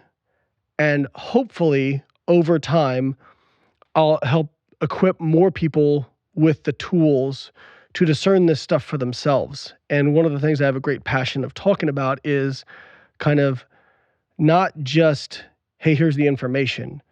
It's trying to teach a way of thinking. And I was lucky enough to have a really great PhD advisor who really, I mean, politely crushed a lot of my biases. And I think it was very useful for me because I got used and okay with being wrong and changing my mind. And, I think when it comes to human beings, and we were talking off air before we got on about how just everything gets so politicized these days. And people get so tribal about stuff. Right down to nutrition. I mean, you see this, somebody tries something, it works a little bit for them, and all of a sudden that must be the best thing ever and everybody's got to do it. And they're almost like, a religious cult going around trying to convert other people. And I don't know if there's a way to fix that per se, because I think humans are kind of tribal by nature. And that was something, 10,000 years ago kept us safe because you wanted to be in your tribe and not like the other tribe. Now it's creating kind of a disservice to ourselves because even when take nutrition information off the table, anything people get tribal about. Sports teams, people get in fights, people kill each other over sports. Politics goes without saying. Sure. Politics and religion are obviously at the top. Sure. But I would put nutrition a close third. It's up there. And I'm always wondering, why is nutrition so inflammatory for people? The way that people get their backs up and get defensive and the kind of warring that you see going on around the various nutrition tribal cults out there is kind of fascinating from an anthropological perspective, but also confusing. Why is nutrition so intense for people? I think, so part of it may be that, people, the amount of people who are religious has gone down, but that sort of mindset of kind of buying in all into something. Nutrition has replaced the God-sized hole in people's spirit and soul. That's something that we've, something to believe in. Give me something to believe in, right? And I think another thing I've thought about a lot is, and I had this thought about when I meet people, and if I'm out with friends and meeting new people or at a party or something like that, and somebody said, "What do you do?" And I start to explain it, everyone has an opinion on nutrition. If I tell you I'm a theoretical physicist and I study string theory, I mean, we might have a short conversation, but most people aren't going to challenge me too much or really go down the rabbit hole with string theory, right? For the most part, you're just going to listen as I try to explain it. But if we talk about nutrition, everyone has a personal experience and belief system they've developed around it because everyone eats. And so regardless of, and they have made some association between something they've ate and something that's happened. And so I think that kind of makes it to where people have really strong opinions, but don't understand the physiology behind everything. And so you have a lot of really strong, uninformed opinions out there. Mm-hmm. Yeah, we all have our anecdotal experience, and we tend to over-index on the importance of that and how much can be extrapolated from that to apply to the general public. And if somebody has had an experience in which they lost a tremendous amount of weight or they had some kind of, epiphany as a result of making a significant dietary change, and that has affected them positively, obviously they're going to want to share that. And I'm no different. I've done that, I've had that experience and I have evangelized. But the more that I learn about nutrition science, and I know only a very little, the more humility I have developed around the complexity of it. And, you've been, a real voice of reason in that and helping me to appreciate just how complex these systems are. And perhaps how little can be extrapolated from the N of one personal experience to the broader public. And when it comes to finding a way to communicate that, personally, I've sort of pulled back on any kind of advice that I give. I'm happy to share my experience or something that I've, I have direct experience with, but I tend to avoid general proclamations about what people should or should not do. Yeah, I mean, it's funny because I had somebody send me a video, and I forget who it was, but it was just somebody like kind of describing their personal experience. And I was like, I'm not going to call this out. And they were like, why not? I'm like, somebody's allowed to talk about their personal experience. But when they make, again, generalized claims around a personal experience or say it's, best because of X, Y, Z, that's a totally different thing, right? But if you're just describing it, I'll give you an example. Somebody asked me the other day, hey, do you eat more calories on days you train versus days you don't? And I go, yeah, but there's no evidence that actually makes a difference. Like if you're balancing out the weekly calorie intake. And they go, why do you do it then? I go, oh, I just like it better.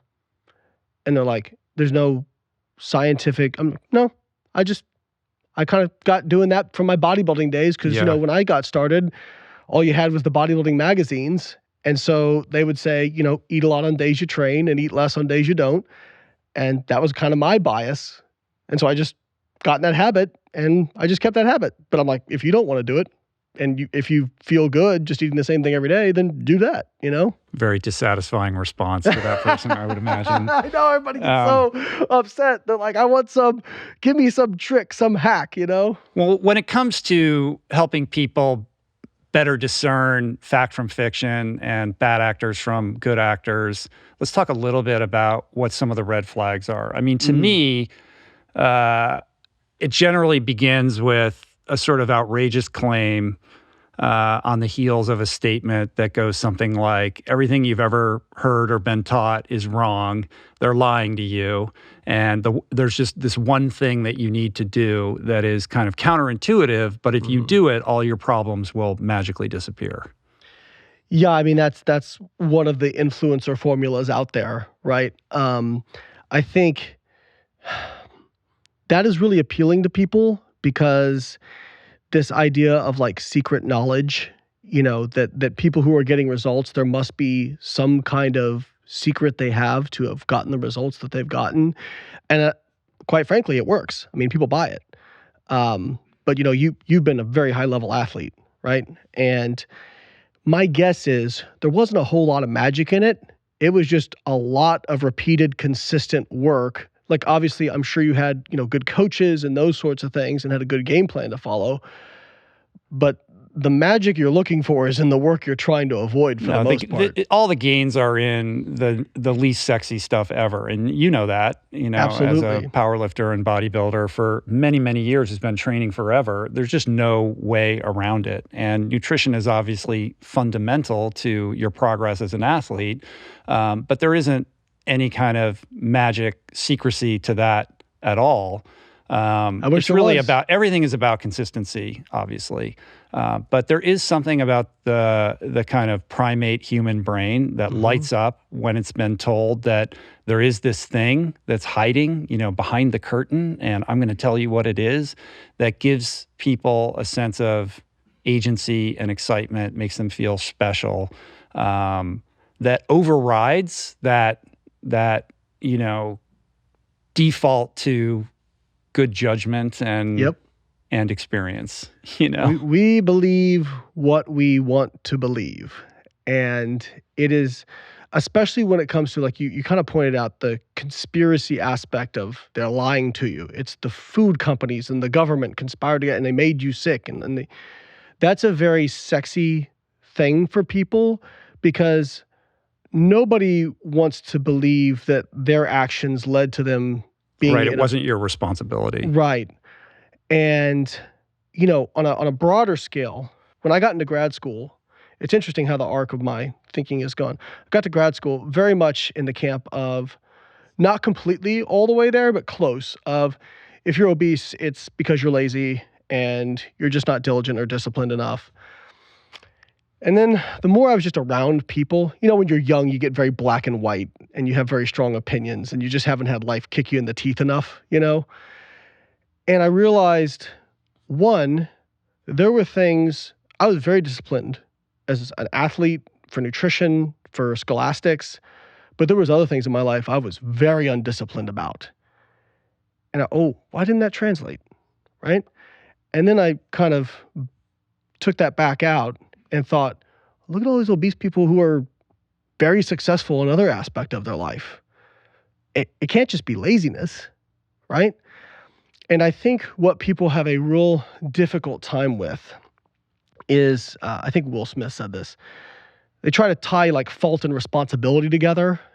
And if it's something else's fault, someone else's fault, it should be their responsibility to fix it. And the reality is, as human beings, and you can apply this to almost anything, it may not be your fault for where you wind up, but it's going to be your responsibility to deal with the ramifications and fix it. Mm-hmm. And a great example of this is I was bullied really badly growing up, and it led me in personal relationships to be extremely defensive, which if you read anything about personal relationships, that is one of the 4 horsemen of the apocalypse, right? And it really, even with friendships, made it hard for me to receive feedback from people. It felt like an attack. And so I can blame it on the fact that I was like bullied by my peers horrifically growing up, but that doesn't help anything now. Mm-hmm. I have to do the work to fix that. Right. And same thing with, you look at obesity, there's this kind of this trope going around that, well, the government put out the food guide pyramid and then everybody got way more sick and way more fat. And I'm like, listen, I'm not the biggest fan of the government, okay? I consider myself an independent, but I'd probably be a fiscal conservative, I would say. So I'm not the biggest fan of the government. But this idea that they wanted to make everybody sick and stuff, like the government's just made out of people like you and me, And nobody followed the guidelines anyway. So there's no adherence to that. So that's the overlooked kind of key thing in the whole, that conspiracy. You said it. They pick out the one thing, increase your intake of starches. We did do that, but it also said exercise, control your calories, don't do added sugars, added oils. So we did like one thing out of 10 that the government, recommended. Mm-hmm. And then people go, oh, see, it made us sick. And not really. We just, people love to be able to blame stuff. A lot of it is just mindset in terms of growth versus being stuck. It feels good in the short term to be able to say, wasn't my fault. It was this thing, it was that thing that I didn't have control over. But the problem is, if that's true, then what can you do about it, right? But if your mindset is, well, it is my responsibility, then you actually have some autonomy and freedom that you can make those changes. And the thing I'll tell people is like, hey, I'm not saying this stuff isn't hard. It is absolutely hard. And I'm sure you can attest to, as a recovering addict, like, it's very, very difficult. Mm-hmm. But at the end of the day, a lot of people are able to do it. Therefore, it can be done. And we need to empower people. I just don't know how much the kind of like portrayal of victimhood really helps. You know what I mean? I think being empathetic to people and saying, okay, this isn't necessarily your fault. And actually, when I talk about like the Layne way of coaching with our coaching team, we always say you have to have 2 very important things for effective coaching: empathy and accountability. They have to coexist. Mm-hmm. Because if you're just doing empathy, there's no impetus for change. If you're just doing accountability and you're like the drill sergeant, people end up not being honest with you. They tune you out, right? You have to have both. You have to be able to tell someone, understand why it happened, or like if they, if somebody goes off the rails on their diet or something like that. Our coach is being able to say, okay, I understand how that happened. Here was the antecedent to that. How can we possibly prevent that in the future? And then a lot of times if we're having difficulty with clients, we're not like browbeating them about their goals. will just kind of like mirror back what they said was important to them. Say, hey, these are the things you said were important. Here are the actions that have to get you in alignment with that. And so how can we remove some of these barriers for you to get in alignment with that? Yeah, there's a lot packed into what you just shared. I want to tease out a few things. Yeah.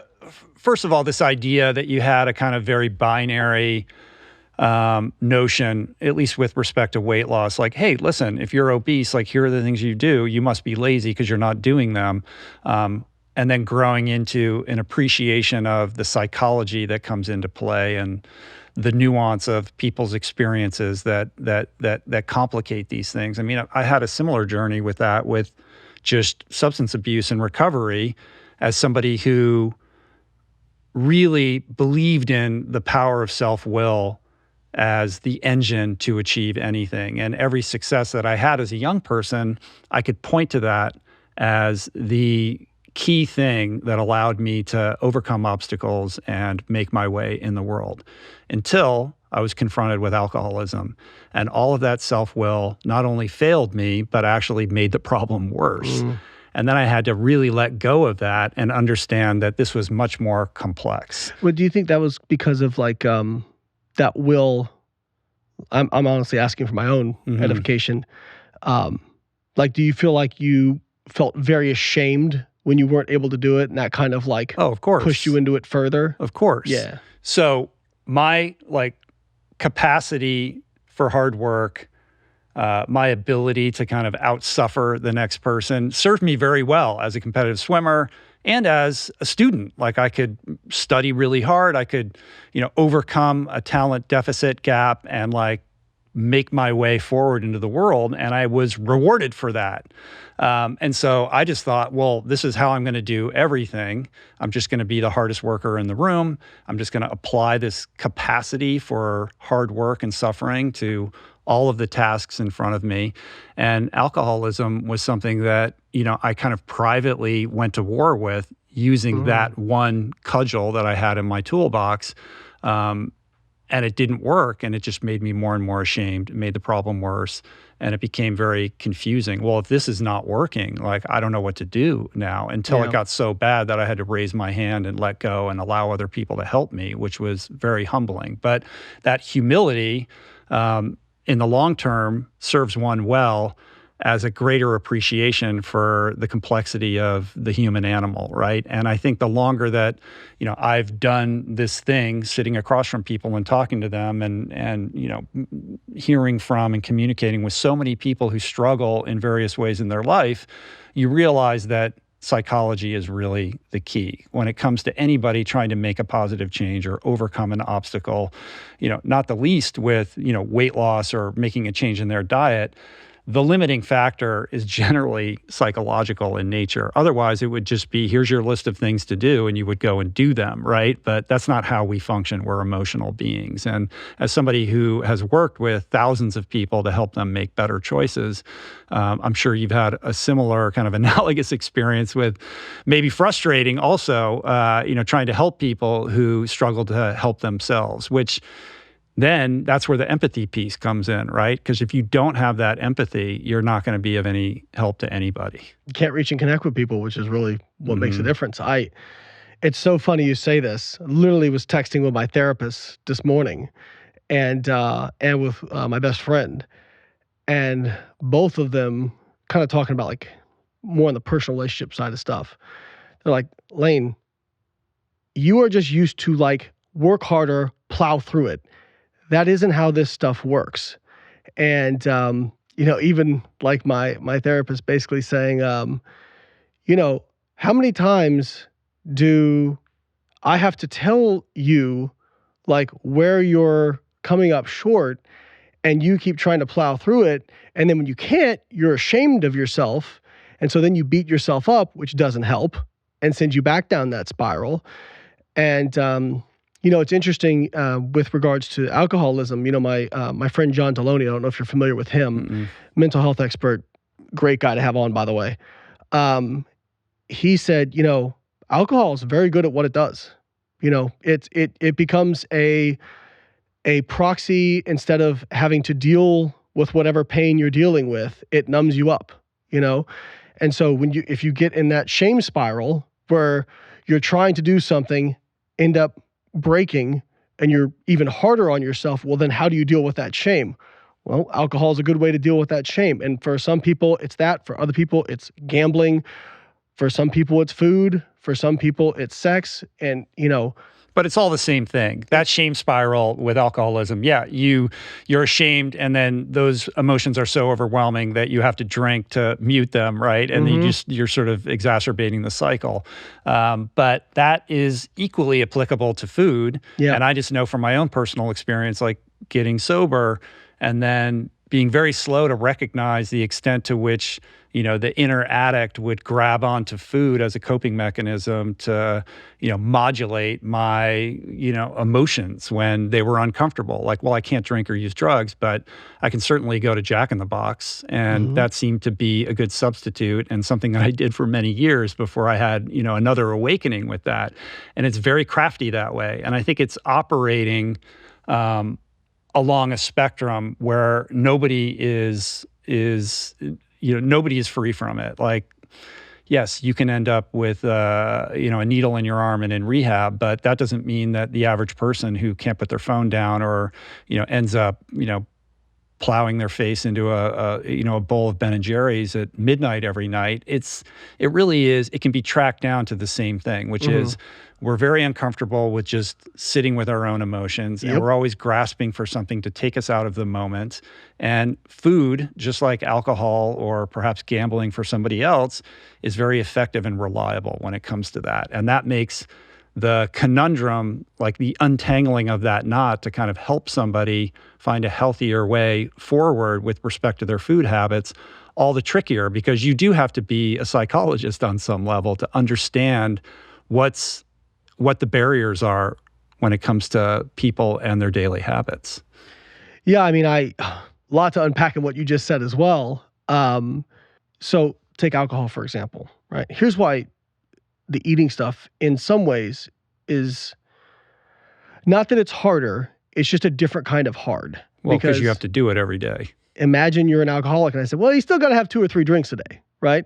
Because you can abstain, right? If you're a drug addict, you can abstain. I mean, not that it's not hard, it's hard, but knowing that you have to eat, that's a whole nother level of hard to be able to moderate that. And it's not just one of the reasons that alcohol is tough to quit is that it is so tied up in our culture.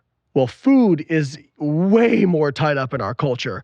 Food is not just food, it's how we connect. I mean, think about the last time you went to an event or got together with family and there wasn't food as part of it. Like it is part of how we connect with other human beings. And trying to untangle that and teach people how to moderate themselves, that's really difficult. And some people say, well, I quit eating these certain foods. And for some people that can work. But for a lot of people, that leads down an even more difficult road, which is kind of like the reactive response of you're trying to avoid certain foods, and then when you get exposed to them, you actually end up eating way more of them. Overeating them, right, overindulging, because they're taboo or what. Right, and I always tell people, it sounds silly, but mindset matters when you're doing this stuff. And I always tell people, have guidelines, not rules. So for example, a guideline would be, I'm going to try and limit my sugar intake because sugar isn't satiating, and I don't feel as good when I eat a lot of sugar, and it's part of some of these really hyperpalatable, calorie-dense foods that are easy to overeat. Versus, I do not eat sugar ever, period, because it's toxic, and I'm going to spike my insulin. Well, one person, let's say they end up, deciding, well, first of all, the person with the rule, what about fruit now?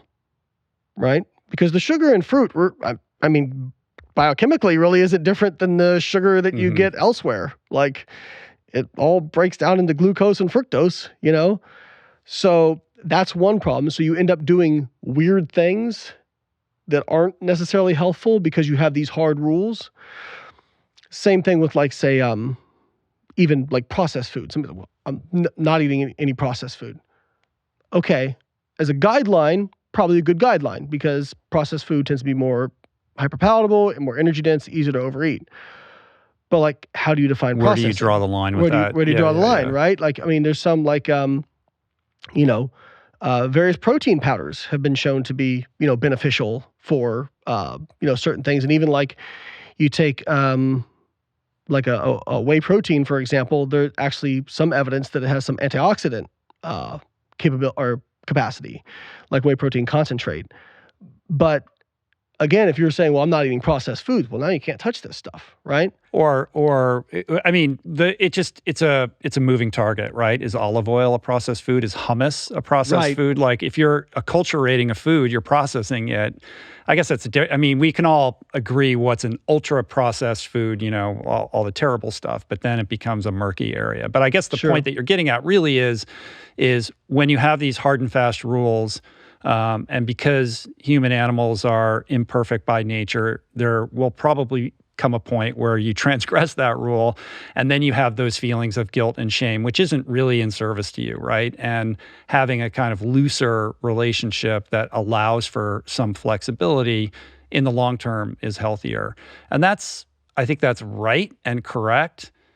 But also, I'm somebody who operates well within binaries, and I think, if I'm being really honest, like my initial foray into the world of being plant-based was catalyzed initially because it's binary and because I had this positive experience of getting sober in the construct of 12-step that is also very binary. You're either drinking, you're using drugs, or you're not. Like there is no gray area.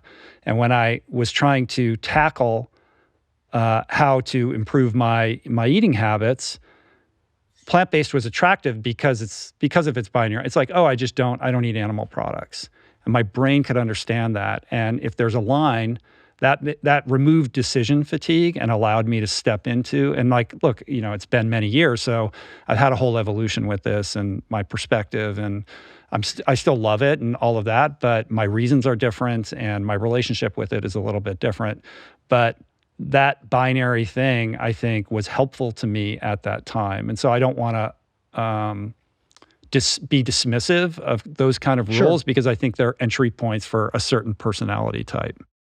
That's probably very true as well. And that's why I am very careful, like, to very rarely say always, never, best, worst, because there's variations to everything. And some people are outliers too, right? Like when you're looking at studies, they're reporting means, averages, but you're not a mean, I'm not a mean, we're individual data points, right? But we can start with, okay, if we're like, again, with like when I coach people, well, I know what tends to work best based on research and data, and I'll start there with somebody, but then paying attention to how they are, sometimes it needs to be a little bit more extreme, right? But I think the hope is eventually your understanding evolves so that it's not so binary, right? So that if, let's say, one day you kind of strayed, you said you didn't have something that's plant-based, right? You're not beating yourself up over it. You're not ashamed about it. And take the kind of ethical animal considerations out of it, right? Just from the health perspective. The inner conversation is different, right? And even, I had a friend the other night who they were a recovered alcoholic, and they had have a glass of wine, and they said, I'm not saying that this is right for everybody, right? But yeah, but she said, for me, being able to have half a glass of wine with friends in the mindset of I'm not trying to numb up my feelings, I'm not trying to avoid anything, it's just a part of my life, and then being able to walk away from it, that was a huge victory for me, And again, some people, the chemical that starts that whole spark plug. That's a trickier one for me, But I think the point, I guess, that I'm making is, at least for her, it didn't start that shame spiral, right? Because of the mindset. When it comes to food, we actually see And I'm probably going to butcher the study a little bit, so I apologize in advance for people watching. I'm going to try and get the crux of it correct. They noticed, this is like way back in the 90s, what was called a disinhibition reflex, kind of sort of like binge eating, right? When people they had two different models of dieting, flexible mindset, restrictive mindset. Restrictive was, I can't have these things. Flexible was, I can have kind of whatever was part of a healthy diet. And they found that when they exposed both groups to like hyperpalatable foods, I can't remember exactly what they used. I want to say it was cookies. Basically saying you have to eat at least one. You don't have to eat more than one, but you have to eat at least one. They found that the group that was restrictive ended up eating significantly more than the group that was flexible, right? And I think, again, that kind of points to the mindset of if somebody says they avoid sugar because it's toxic, well, what happens if you're eating something and you don't realize, oh, it's actually got some sugar in it. You look at the package, whatever. Well, in your mind, I've already screwed up. Right. Might as well just... So the snowball starts rolling down the hill, and then all the good habits go out the window because I failed and I couldn't do it, so fuck it. Exactly. Yeah. I'm glad we concur. So I call that fuck it mode. Yeah. And I started working with a guy. I don't work with many people one-on-one anymore, but I did take on one client last year, and he was a very stressful lifestyle hedge fund manager. He was having issues with like binge eating pretty much every day. And, because he would go into it like, I am never doing this again. And I said, hey, why don't we shift that instead of I'm never doing this again to let's just try to have it less frequently. Let's just try to be a little bit less frequent, right? Or the tried and true 12-step way, which is like, I'm just not going to do it today. Yeah, great. Or, and one of the things I said was like, hey, if you find yourself, it was always at night, right?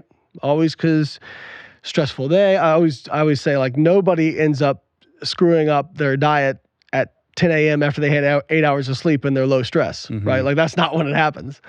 And so I said, let's start putting a little bit of things to keep your mind engaged, because again, trying to numb up, you're trying to turn off your mind.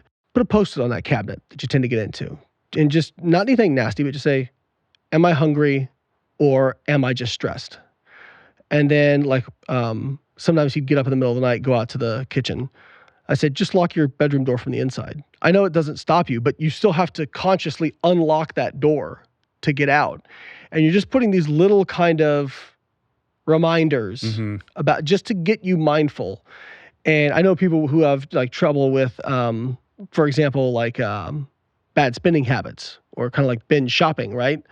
One of the things that people will say is like, don't say you can't buy it, but just you have to wait one day. Yeah, the delayed effect, like, right? Because that makes you more mindful and present with the emotions that are motivating the choice to begin with, because they're uncomfortable. And if you can develop the resilience or the capacity to sit with those uncomfortable emotions and gain experience with how they're fleeting and they pass, that allows you to, over time, make fewer and fewer of those impulsive bad decisions. Yeah. But that's like very not sexy. No, Layne. it's not. It's not. Let's talk about lectins. I want to point the finger at like aspartame or whatever it is, that makes me feel like it's somebody else's fault and I don't have to take responsibility for this. What do you think is the key distinguishing factor between the person who's able to, take the advice and make the positive change and sustain that change over time versus the person who struggles, who just can't quite get there? I think there's quite a few things, but I think having some trust in the process. And what I mean by that is, as an athlete, for example, for to do the stuff that you did and the stuff that I did, like whereas I read about some of your accomplishments, crazy. I'm on the other end of it, right? Like I lift heavy things in a straight line for one rep. But I set we're on the far ends of that spectrum. Yeah. I set a world squat record back in 2015. I hit 668 pounds at the 205-pound weight class, drug-free. It's been broken a bunch of times since then. But like for me to get there, one of the things that you're acutely aware of is that you may put in all the work and you may still not get what you want. Like, you have to be willing to not count that cost. I think a lot of people really struggle with being willing to put in the work without a guarantee of the outcome. But here's the rub. If you don't do the work, you're definitely not going to get the outcome. And one of the things I'll tell people is you may put in all the work and maybe you don't get exactly what you want, but just by walking the path, you're going to learn a lot, grow as a person, and you probably end up way better off than you would have. Now, when it comes to like losing weight, obviously like there's a mechanical thing to this. Like if you eat less calories than you expend, you will lose weight. But kind of just telling somebody that, I mean, it's like telling somebody, well, if you want to save money, just earn more than you spend. We all know that. I don't think that's like news to anybody, right? But like that doesn't change people's lives. And even people who are high income earners, plenty of them end up broke, right? So obviously there are some behavioral habit sort of things that need to be modified. And as you said, it's very unsexy to talk about daily habits, mindset. It's much more sexy to go, well, you know, that lectins, that's the thing that's keeping you sick. Or sugar is addictive and toxic, and that's why you're, not being able to lose weight. Or, pick anything out that people kind of want to demonize. And there's a few things. One, I always say paralysis by analysis and perfectionism has killed more dreams than failure ever could. And I think so many people, especially with that fire hose of information that's out there, they almost, where do I start? Like, I don't know where to start. Like, low carb, no, wait, plant-based, intermittent fasting. Well, wait, hang on. What about this thing? And, but I also need to, have fun and live my life. And like these competing sort of messages, right? How do you synthesize all that into a plan that's useful? And I think try to simplify it a little bit. What I mean by that, like, let's just, instead of speaking abstractly, I'll just be blunt. If you want to lose weight, for example, and I know that's not everybody's goal out there, but we do have a high amount of people out there who are suffering with obesity.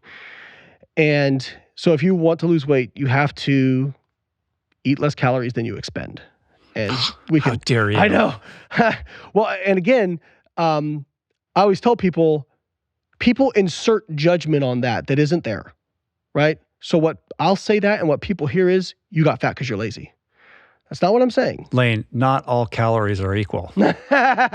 So actually, you know what? Let's talk about that real quick, because I think it is important to cover this real quickly. All calories are equal because the calorie is just a unit of measurement. Right. You're talking about it's like a volt or a watt or an inch or a yard. It's exactly right. It's like saying, well, it's not a material thing that exists in the world. It's a unit of measurement. Now, all sources of calories do not have the same effect on energy expenditure and intake. And what I mean by that is, we know, for example, that high fiber diets have a greater, for example, thermic effect of food because there's less metabolizable energy in fiber, and they tend to be more satiating. So you're getting a little bit more energy expenditure and you're feeling more satisfied, right?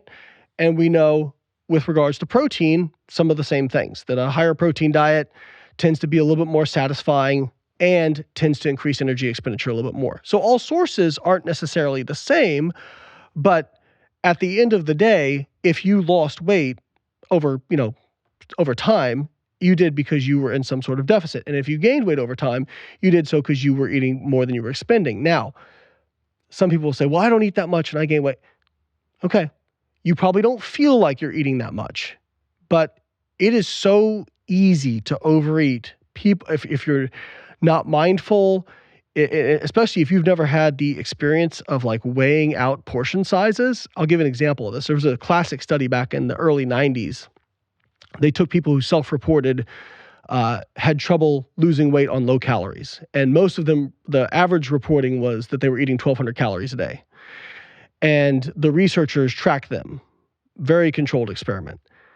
And did you know that they were underreporting their calories by almost 50%? Actually, over 50%. And they overreported their physical activity by 50%. Now, people hear that and they think, you're saying I'm a liar if I'm saying I'm not eating that much. And no, I think people are just really poor estimators of food intake. And we tend to see ourselves through rose-colored glasses as well. I mean, people underreport their debt. And also nutrition labels aren't necessarily entirely accurate, even for the most earnest person who's trying to do it right. Right. And so if you ever want to be depressed, go weigh out a serving of peanut butter, or a serving of ice cream or cereal. Like, I remember the first time I actually weighed out a serving of cereal, and I was like, that barely covers the bottom of the bowl, Right. Or an average, salad dressing. Right. Things like that are hypercaloric that you would, unless you're really paying attention, you could very easily overindulge and not be any the wiser. Exactly. So that is a big part of it. And again, people kind of put judgment on that. Try to take the judgment away. And I think, again, that's one of the reasons why it's very unsexy to talk about that sort of thing, because you're aware of the inherent personal responsibility, right? And I'll always tell people, hey, you might have eaten what you thought was a calorie deficit, or maybe you didn't think you were eating that much, and maybe you still felt hungry. All I'm saying is, if you gained mass over time, it's because for your given level of energy expenditure per day, you were eating too much for that given level of energy expenditure. But that can be different amongst different people. I mean, like people like me, I go in the gym, I train for 2-3 hours a day. I can eat 3,400 calories and maintain my body weight. So it's not that hard for me, right? Because that's a pretty healthy level of intake. But if you're somebody who has a sedentary job, you don't exercise that much, and you don't have a ton of lean body mass, your energy expenditure is probably going to be pretty low. Then there are people who have hormonal dysregulation or some kind of thyroid problem, or have a different BMR, but like base metabolic rate. There are other complications there. I don't want to go down too deep of a rabbit hole on that, but to your point of things not being, ostensibly binary, there are other complications that make it more challenging than it is for other people to lose weight. Yeah, what's actually really interesting about people who are obese prone versus what we call obese resistant. Think about everybody's got a friend like, man, they can eat like crazy and they don't gain weight, right? Whereas somebody says, man, I feel like I look at food and I pack it on. So two things with that. One, people who tend to be more obese resistant have better appetite regulation, and they may eat a lot at a meal where you see them, but they don't really snack. Most people with good appetite regulation are not big snackers. And that's actually one of the things that pops up consistently amongst people who lose weight and keep it off, is they limit their snacking. And what drives appetite regulation? Oh, a lot of stuff. Is that like a 4-hour podcast deep dive just to understand that? I took a full semester on appetite regulation in graduate school, and I walked out going, this is like a symphony with, this hormone matters, but only when this one is present, and the half-life is it is very complicated. I mean, there are some generalizations we can make. But the really interesting part is what also tends to happen with obese resistant people is when they eat more, they tend to spontaneously move more without realizing it. So you've heard of NEAT, non-exercise activity thermogenesis? Yeah. So a lot of times you'll hear people with obesity have lower levels of physical activity, and invariably some people go, no, I go to the gym an hour a day. That may be true, but physical activity isn't just about what you do at the gym. There are spontaneous movement, like just what I'm doing here with my hands and fidgeting. People who are obese resistant, it can be quite a bit of difference in the literature in terms of how much they will spontaneously move and dissipate extra energy through NEAT. So there's a classic study, I think from Levine in the 90s, where they overfed people, I want to say, I could butcher it, but I want to say about 1,000 calories a day above their maintenance. And on average, I think over the course of the study, people gained, I think the average gain was like around 5 kilograms, something like that. But there was one person who gained like 8 kilograms and one person who gained 0.8 kilograms. And what they found was the person who gained 0.8 kilograms basically just spontaneously became so much more active without even realizing it. They're pacing more. They got on their feet and moved around more. They were fidgeting more. Unconsciously, though. Unconsciously. And that's the thing. It's not something that's super modifiable. It's not really modifiable at all. So if you're somebody who kind of falls into that category, you may actually have to do more purposeful activity to kind of make up for that. Because if you're more obese prone, you may not have that spontaneous nature to become more physically active. And one of the things that exercise does, because I'm sure you've heard like kind of the war about, is exercise helpful for weight loss or not? Yeah. Some people say no, some people say yes. Yeah. This really boils down to like, how did you do the experiment? The whole idea that exercise is not a pathway to weight loss is very confusing to me. That somebody who is highly credentialed could make that statement. I'll give you the devil's advocate argument for it. There's a couple of devil's advocate arguments. The first is, well, people exercise and then get hungry, so they just end up eating more. And some people eat past what they exercised. Okay. And then the other argument is kind of this, what we call the constrained energy expenditure model, which basically the model says that majority of people have kind of a level of energy expenditure that they do throughout the day. And if they try to exercise more, what happens is they just get less spontaneously active, right? And so their overall energy expenditure doesn't change that much. So that's, there is some applicability to both of those, but so when I say that, there's some compensation on both ends of that, but it's not a complete compensation. What I mean by that is, on average, again, some people, there probably are some individuals out there who, if they exercise and get hungry, they end up overeating. But yes, if you exercise, like let's say you burn 100 calories from exercise, you tend to compensate some, but it's about, at least based on Herman Pontzer's work, it's about a 28 calorie kind of compensation, meaning you may have burned 100 calories from exercise. What you end up netting out is about 72, right? And then, but if you look at the studies on exercise and appetite, some people eat a little bit more, but they don't eat enough on average to compensate what they exercised out. And exercise, actually, I think the biggest reason you see it being very consistent in the successful people who successfully lose weight and keep it off, of people who lose weight and keep it off for years, over 70% exercise regularly. I don't think it's necessarily from the fact that you're burning more calories, but exercise has an effect on appetite regulation as well. So it tends to sensitize you to satiety signals.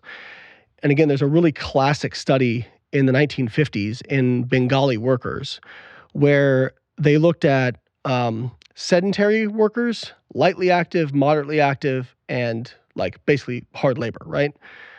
And they found that from lightly active to heavily active, they pretty much perfectly compensated. Like the people who were doing more work just ate more, and they all were kind of maintaining their body weight.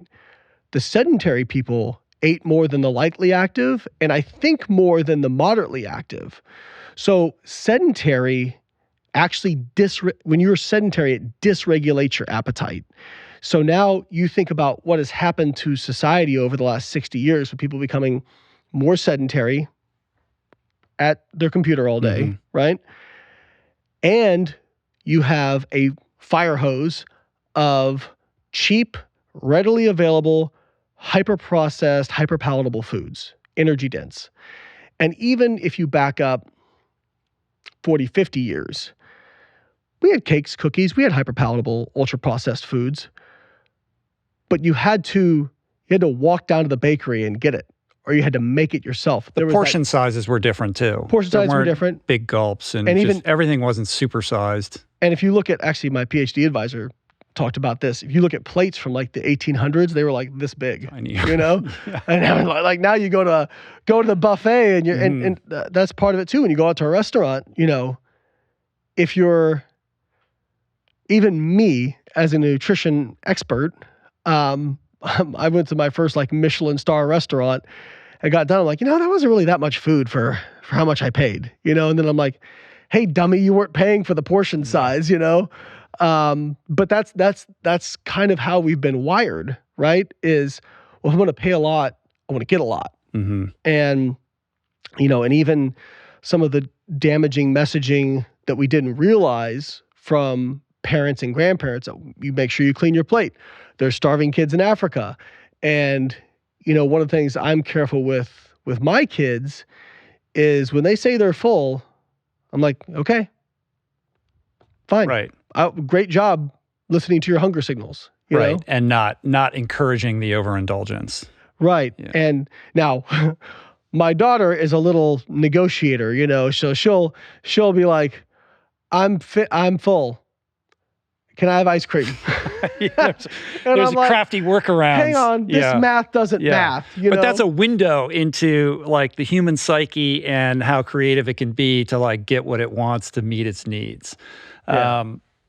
I think that also different types of exercises, from my own experience, have different impacts on appetite regulation. For example, endurance exercise, which is mostly what I do, like a long run, is actually an appetite suppressant. Like I'm not hungry for many hours after, a pretty extensive like distance run.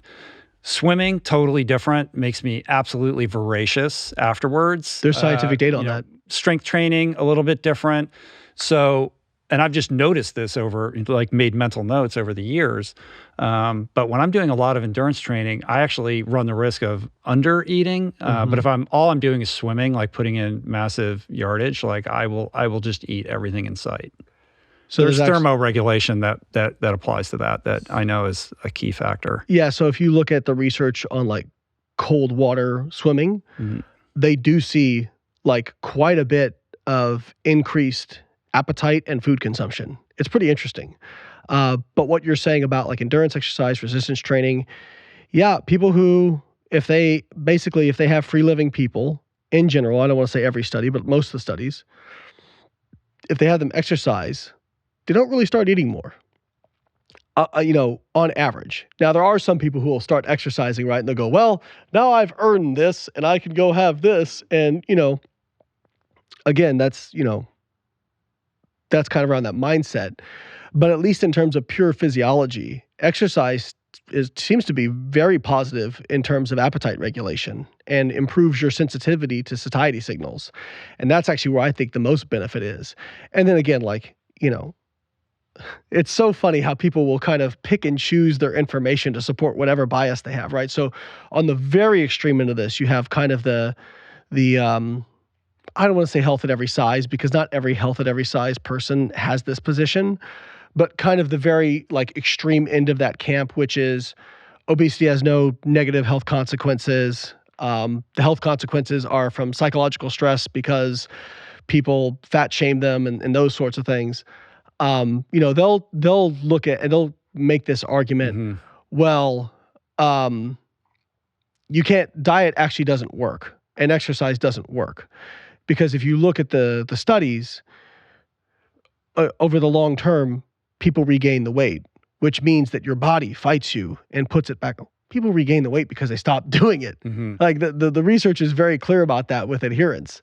But again, you can pick and choose, cherry pick the lines of evidence that you want to use to construct this argument.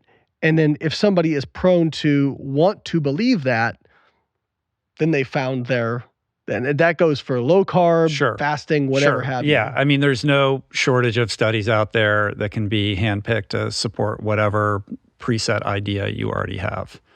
Whether that's a charitable interpretation of that study is a different matter, which you're very good at disabusing people of. But there's a lot out there, and that is part of the reason why the landscape is so confusing and why the social media landscape has become this hellscape of misinformation. Well, and, people, I'll get this a lot. Say, well, they cited studies. I'm like, did you go look at the study? Did you see if it actually said what they said it said?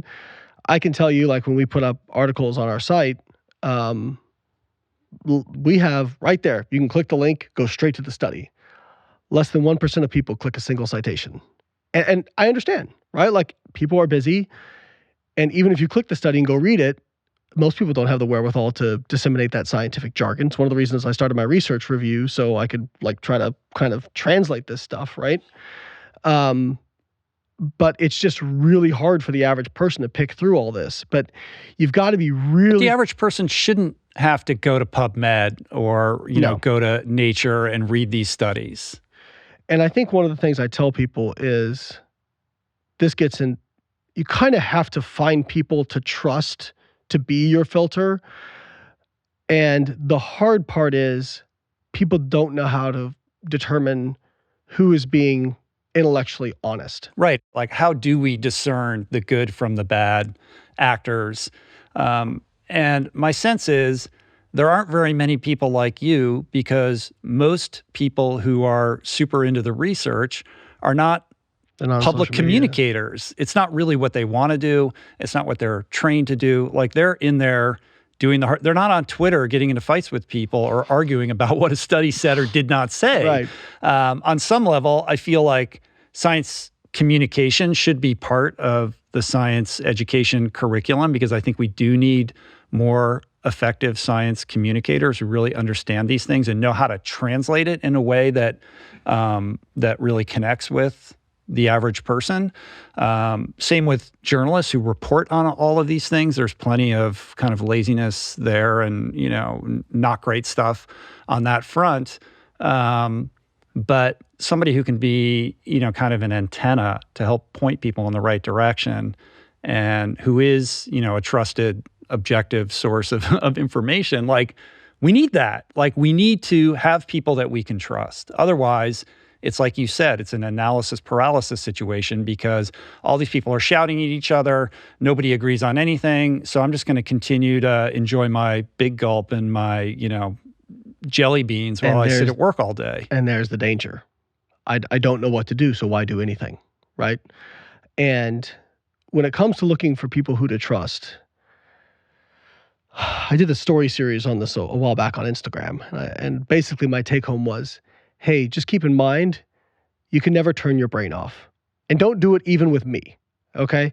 Because I am a human like anybody else. I get stuff wrong sometimes. I have my own personal biases. I try to be honest about those. I try to disclose those whenever we're touching on something that's a personal bias. A great example is that, I don't know if you heard the recent study where they gave 100 grams of protein and like they basically found that, you know, maybe the limit for protein anabolism is higher than what we thought it was previously. This kind of went against the personal bias I had, because some of my research was looking at protein distribution, and I don't want to get too into the weeds with it. But basically, when I started the video, I was like, hey, listen, I'm going to be honest about this. Here was my belief that I had previously, and this study is going to probably shift me a little bit, okay? But that's like I think that's an example of like trying to be intellectually honest. And right? also, credibility is built on instances in which you could admit that, like, hey, I thought it was this way. Now I have new evidence and I've changed my mind. I think people are very afraid of admitting when that occurs, or just being honest about the fact that science isn't something that's locked in stone, and it's about predictions and approximations, and it's a moving target, and it's always evolving. And the more you can kind of appreciate that and welcome a correcting of the record and admit when you've changed your mind, ultimately in the long run, that engenders more and more trust.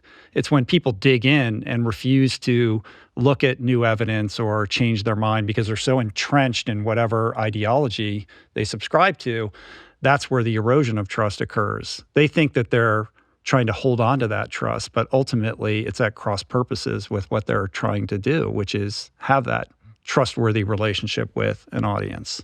And I think a lot of people just don't understand the concept of risk, right?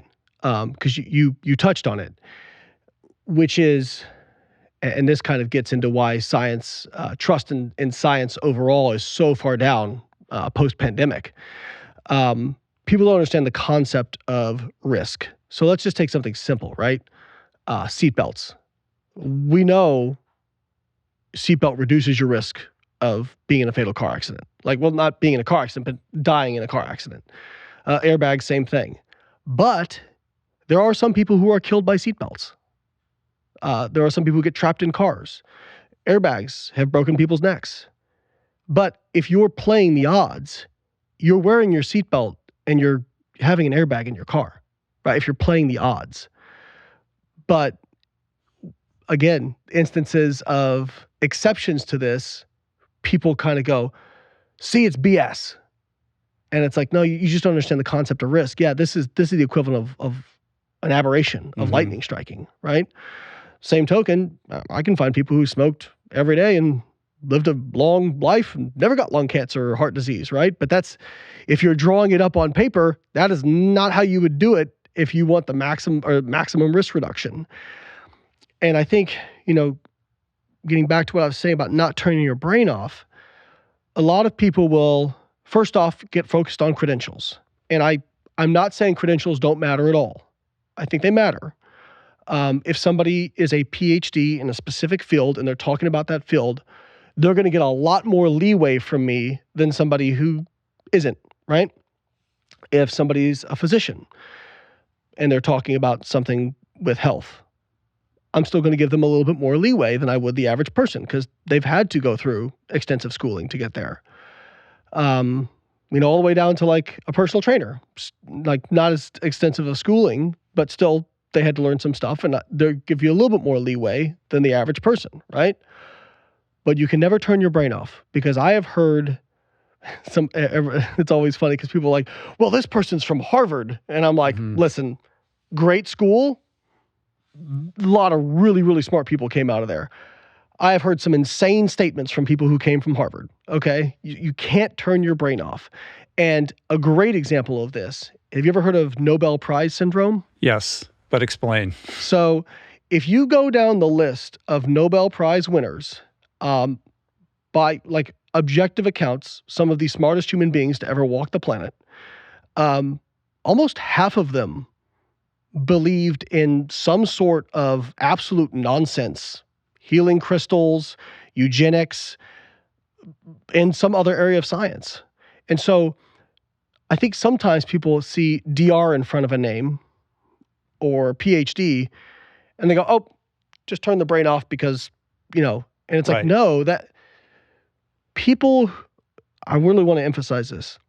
Smart people are even more prone to cognitive dissonance than most people because they will use their own intelligence to justify, well, I wouldn't believe in BS. Of course you would. You're a human being. Well, there's a couple things at play. The first is with that kind of Nobel syndrome is this idea that they had some breakthrough, right? Because they had an originality of mind to approach a problem from a perspective that nobody else could see before. And they are rewarded for that. So of course that person is going to think, well, I'm going to now apply that in all these other areas of life because I have this unique skill set. And they're going to over-index on their capacity to problem solve in areas beyond their expertise. We want people to look at things differently, and we value that, but it does become problematic when it kind of metastasizes beyond their areas of domain expertise. I mean, Layne, like technically I'm a doctor. I have a Juris Doctor. I would argue that that's not really a doctor at all. Just put DR in front of your name and say whatever you want. I'm just going to start doing that on the internet and see what happens. And I think in internet speak, that would be referred to as galaxy brain, right? People who have some kind of domain expertise in a certain area, and then they go on podcasts and they start talking all kinds of crazy about stuff that has absolutely nothing to do with their education, their professional career, or any area of expertise. And that's where we see all this, kind of culture war stuff, like, oh, you're a physicist, so now you're going to talk about trans rights. Like, there's just so much of that right now that's happening. And we have this human default to authority when it comes to people that we think are smart, and we tend to give them a lot more runway than perhaps we should in areas that they really have no business pontificating on. And nutrition is an easy one because there's a very low barrier to entry. Anyone can call themselves a nutrition coach or a fitness coach. There's literally no barrier to entry, right? And so, and then add on to it, if somebody looks the part, right, then people are even more likely to buy into it, right? So what I tell people, because they'll say, well, if I can't trust somebody's credentials, even somebody with a specific focus, because people are humans and biased. By the way, people who say they don't have bias usually have more bias than other people. I will never say that I don't have bias. I absolutely do. I just try to be honest about it. You want to listen to the way people talk as much, if not even more, than what they actually say. What I mean by that is real experts will very rarely say things like always, never, best, worst. They don't really use those kind of superlatives because, as you mentioned, everything is kind of on a spectrum of a risk analysis, right? And one of my favorite quotations is, there are no solutions, there are only trade-offs. And I think a lot of people would do well to remember that when they're discussing some of these things, because, this idea that there's this one panacea diet. I mean, overall, we kind of have an idea of a healthy eating pattern, whether it's plant-based, Mediterranean, we know it's higher fiber, fruits and vegetables, lean protein sources, those sorts of things, right? And obviously that comes with controlling calories, limiting processed food because it's energy dense. But, the idea that there's one diet that's going to be the absolute best for heart disease and cancer and building muscle and metabolic health and, neurodegenerative disorders. I mean, I think that a healthy eating pattern is probably good for all of those things, but I'll give you an example of, I was reading a paper the other day where I had to read it again because I was like, that can't be right. Parkinson's disease. Do you know what one of the biggest lifestyle risk reduction factors you can do for Parkinson's disease is? Smoke. It lowers your risk of Parkinson's. It's very consistent in the literature. Wow. Alcohol consumption. I think somebody did say that to me at some point. I think I have heard that. And alcohol consumption also lowers the risk of Parkinson's disease, right? So again, now it's hard to tease out with all the confounding variables of epidemiology if that's actually a cause and effect thing. But with smoking, it was a pretty powerful kind of risk reduction. So the point of all that is just to be careful of anybody who their diet is the panacea for everything, or whatever they're kind of selling or pushing. Because one of the things I get from people is they go, well, you've got to, it's all about the funding source, or is this person selling something? Or, it was funny. I got somebody on Twitter was like, well, we can't trust you. You're selling an app. And I'm like, okay, but I never said this was the solution to everything. I just said, hey, this is something I made and it's based on evidence-based principles. And here's the reasons I think it's a useful tool, right? Yeah, it's a lazy barb to throw at someone to say you're a grifter because you're trying to make a living. Right. It's like, of course, there's a spectrum of integrity when it comes to this sort of thing, but I think it is sort of low-hanging fruit for somebody to just say that, and it allows them to kind of dismiss the substance of what you're saying. Well, and the same thing goes with funding sources of studies. I always tell people, if your only criticism of a study is the funding source, it says more about your bias than the researchers. Now, it should be disclosed. It is a portion of it, but it's funny how funding sources only get brought up when it's a study that somebody doesn't like. Whereas, I don't know if you saw the study that just came out of, what is the name of the chemical? Chlormoquat, I want to say. They found it in cereals. It's a pesticide, and there was a study where they showed that it's present in urine of people who consume these cereals, whatever. Well, it was funded by a group that is a organic food lobby group, right? Now, people will say, well, if people are eating less processed foods, it's always a good thing. Okay, but again, everybody's freaking out about funding sources. Nobody talked about this one. You can't have it both ways. Right. You have to be consistent with it, right? And this is, so long story short, in that study, the amount that they found in people's urine is still orders of magnitude below what an unsafe amount of this stuff is that would actually cause side effects. Now, that being said, this is one of the things I point out a lot with, there was a very well-known carnivore diet advocate who has a video saying epidemiology is garbage. And as soon as an epidemiology study comes out that supports his bias, that thing is plastered up there as the greatest thing since sliced bread. And I just point out like, hey, this is logically inconsistent, right? If epidemiology is garbage, it means that the epidemiology you also like is garbage, right? It's a pick and choose, type of adventure. Right. What serves me, I'll use it when it serves me. I'll dismiss it when it doesn't. Right. And so when I say listen to how people talk, real experts will typically, like earlier, I made the devil's advocate argument, right? About why exercise isn't good for weight loss. So I gave you that argument, but then I explained why I'm on this side of it, right? Like actual experts will do that. They'll also, a lot of times you ask them a question, they'll ask you a question back.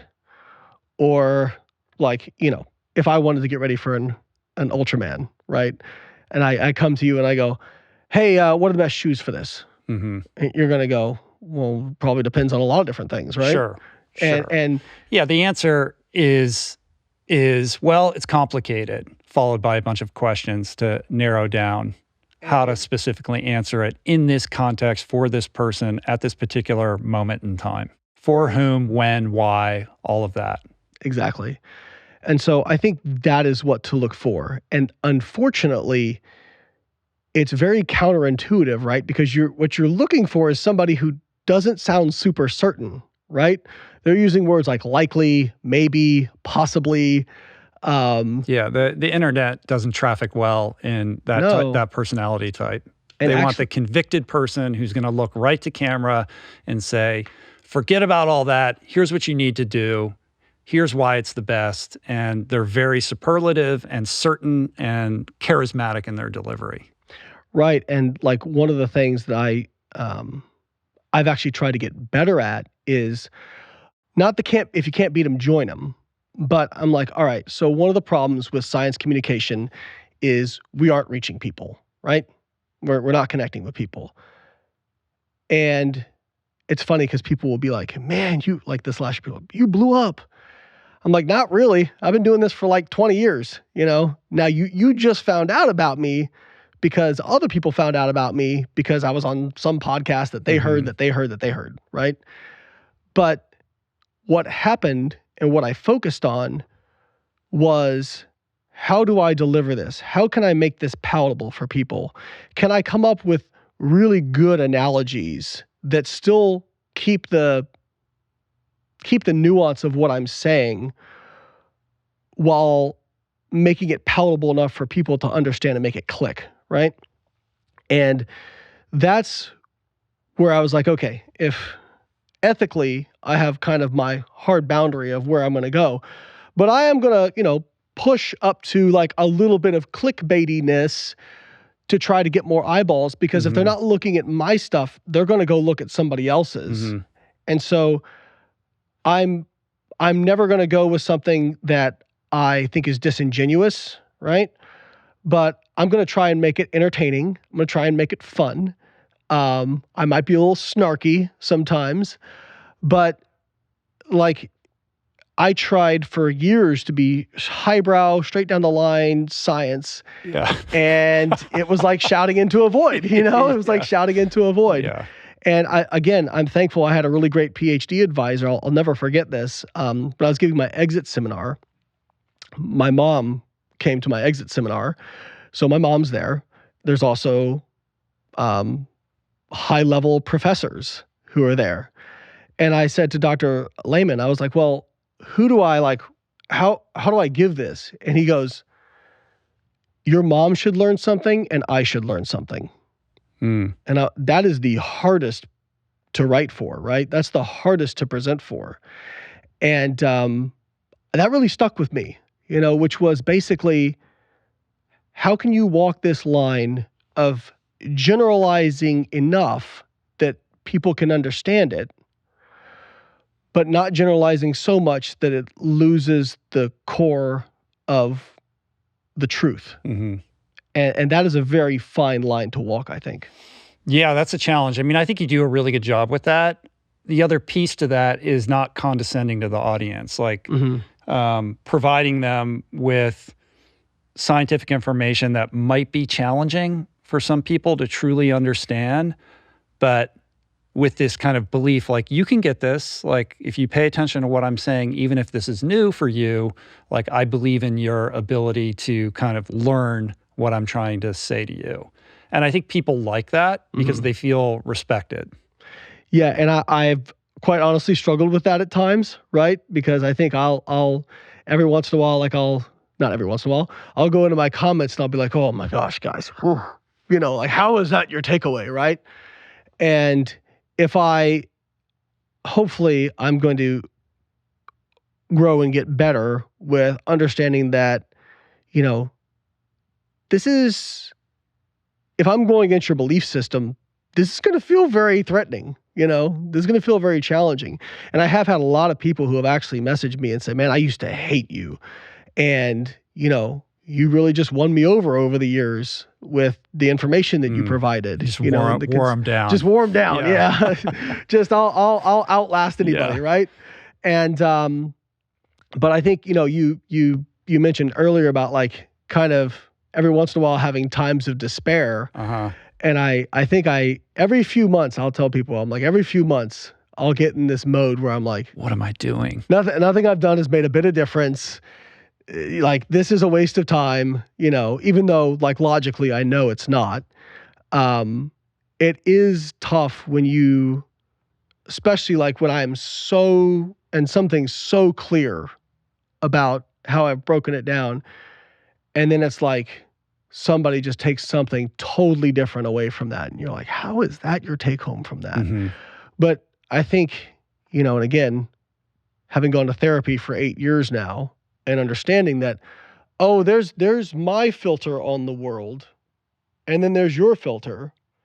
And whatever happens in my brain, it then has to go to my mouth, passes through my filter, goes to your filter, into your brain. And man, tell you what, that message can get quite convoluted. Sure. And you have no control over that, nor do you have the kind of ability to change that, right? So it's like being okay. Like, you can improve if you feel like, I didn't communicate that clearly enough. You can make changes. But beyond that, like, divorcing yourself from the expectation of how that's going to land with somebody else, I think is a healthier approach. But I would say, look, I think you are making a difference. And I think that can be calibrated by how I do see this shift in how the internet is operating, because it wasn't that long ago that somebody could go on a podcast or make a video and make some outrageous claim, and it would really go untested or unchallenged. And I feel like those days are over with. Like, if you go and you say some crazy thing on a large show, somebody, if not you, is going to make a video about how you're wrong. And I think that's a healthy kind of, it's almost like a vaccine in the discourse around topics that are rife with misinformation. And I think that's a good thing. Like, I think there is a higher standard of care. I agree with that. I used to say I want to be, I want to keep the charlatans awake at night going, I don't want to wind up on What the Fitness, And, I love, for quite honestly, I mean, I've been doing kind of debunking stuff for a long time. And for a long time, I felt like I was the only one doing it. And I know that's probably not true, but it definitely felt that way at times. And now there's so many people who there's debunking the debunking. Yeah. Yeah. Which is good. Like, let's have the conversation. Yeah. You know what I mean? And the truth will surface as a result of that. Yeah. And I think, I love the people who are doing that kind of content. I've had somebody who was like, does it bother you that people are like kind of ripping off? I'm like, it's not a rip off. I'm like, please, I need help. I can't deal with all this stuff on my own, Please, like, I hope there's 10,000 people that go out and do this who have the capability to do it, right? And I think the other problem is that people have to be in the space of being willing to receive the information, right? There was actually a study done. I may butcher it again, but I'm going to try my best not to. But it was a study on politics, and they looked at both Republicans and Democrats, and they would give them information that either refuted a commonly held belief in their party or supported it. And with both Republicans and Democrats, there was no statistical difference. Both were equally bad at this. Information that supported their position obviously reinforced that position. But information that debunked it actually had the opposite effect. It actually made them entrench further. More entrenched. They actually doubled down. And so both the information that supported it or debunked it were equally as effective at just reinforcing them in their own beliefs. And so that's very, very difficult to overcome. And one of the things I'll tell people is, that's kind of why debates can really be a waste of time. I mean, I'll do them, but I'm not doing them thinking like if I'm debating somebody in the carnivore camp or something like that. It's a great fallacy that debates are going to solve this kind of problem. People end up, even the people who are independent, so to speak, they usually just side to whoever kind of like is closest to their personal bias and who is basically the most likable, right? And who talks the most clearly and communicates most effectively. And so that's really tough. And so, there was some people will say, why didn't the scientist go on this program and debate? It's like, because he probably knows how it's going to go. It's probably not going to go that great for him because most scientists aren't great communicators because they've been stuck in a lab for 30 years or whatever it is, right? So, yeah, it's very difficult. But I agree with you that the self-policing in an industry is very important. And, every once in a while, I'll hear people go, I wish the government would just step in and regulate this stuff, like regulate the information. I'm like, whew, okay, be careful. Yeah. Because, the government is just made up of people like us, probably about the same level of intelligence and prone to the same biases as everyone else. And you're trusting that they're going to be able to effectively identify who is an expert versus who isn't. And I mean, that's not the solution. But do you think that these platforms have a responsibility when it comes to this, this kind of misinformation? I mean, you're a libertarian, so, right? I'm an independent. You're okay. But I would say you have a libertarian streak. Yes. Okay. I have a hard time saying I'm any particular political party just because, let me put it this way. I think Penn Jillette said it best, which was, whatever problem is trying to be addressed, I'll go up to the furthest amount of freedom the problem can be addressed with, and that's kind of where I start, or where my belief system sits. But even as, like, saying fiscally conservative, socially liberal, there are things that libertarians say where I go, oh my God, like, please just shut up. So that's a tough one, the platforms, because I don't envy anybody who runs those platforms trying to untangle this knot. I mean, when the pandemic hit, I said, I'm glad I'm not in charge, because no matter what you do, it's going to be criticized and explained why it's wrong. As far as the platforms go, deplatforming people, at the end of the day, they're a business, right? They are a company. And so part of me goes, I mean, if I own a company, if I own a store and you walk in, part of me feels like I should be able to say, I don't like the way you just looked at me, leave, right? Like, it's my company, my place. Other part of me goes, well, social media really isn't the same way anymore because it is so ubiquitous. It is almost like a human right now, I guess, the way to put it. I don't know how to put it. Or a public utility. Right. So, like, great. That's a great example, actually. Like like let's take the gas and electric, right? It's not like you can go like shop around and be like, oh, well, I'd really rather have this electric company, right? You're kind of really limited in your choices. And, okay, you can say, well, I don't like Instagram. I'm going somewhere else. Okay, good luck with that, And so... I mean, you can. There are other options, but it's not the same thing. Right, exactly. And so I think as much as I don't like the misinformation that's out there, I think it has to be pretty egregious for me to go, yeah, I think they should be deplatformed, right? Because it is a really slippery slope, because what happens if the people who are doing the platforming and deplatforming, what if I run up against one of their personal biases, right? What if I mean, this is a whole, we could talk for hours about this. I mean, I think there's a difference between deplatforming and one's right or entitlement to algorithmic,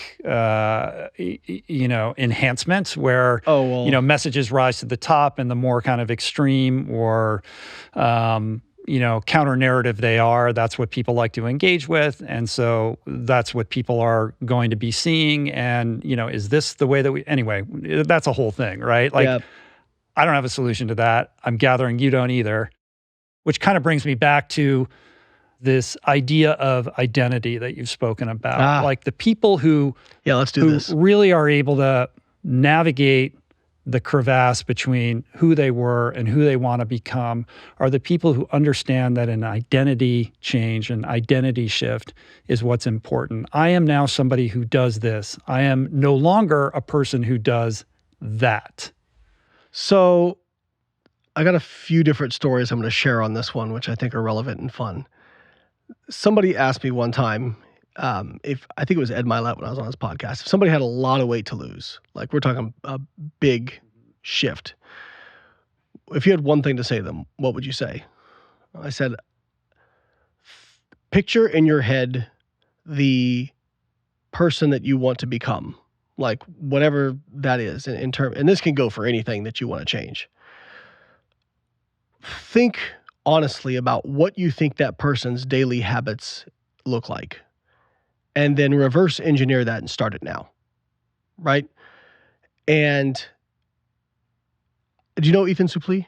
Familiar with him? I know who he is. Yeah. I've been meaning to reach out to that guy. I'd love to have him on the podcast. Yeah, he's super inspirational, what he's done and the changes he's made in his life. So Ethan lost over 300 pounds. And this was after like multiple times going, losing it, regaining it, losing it, regaining it.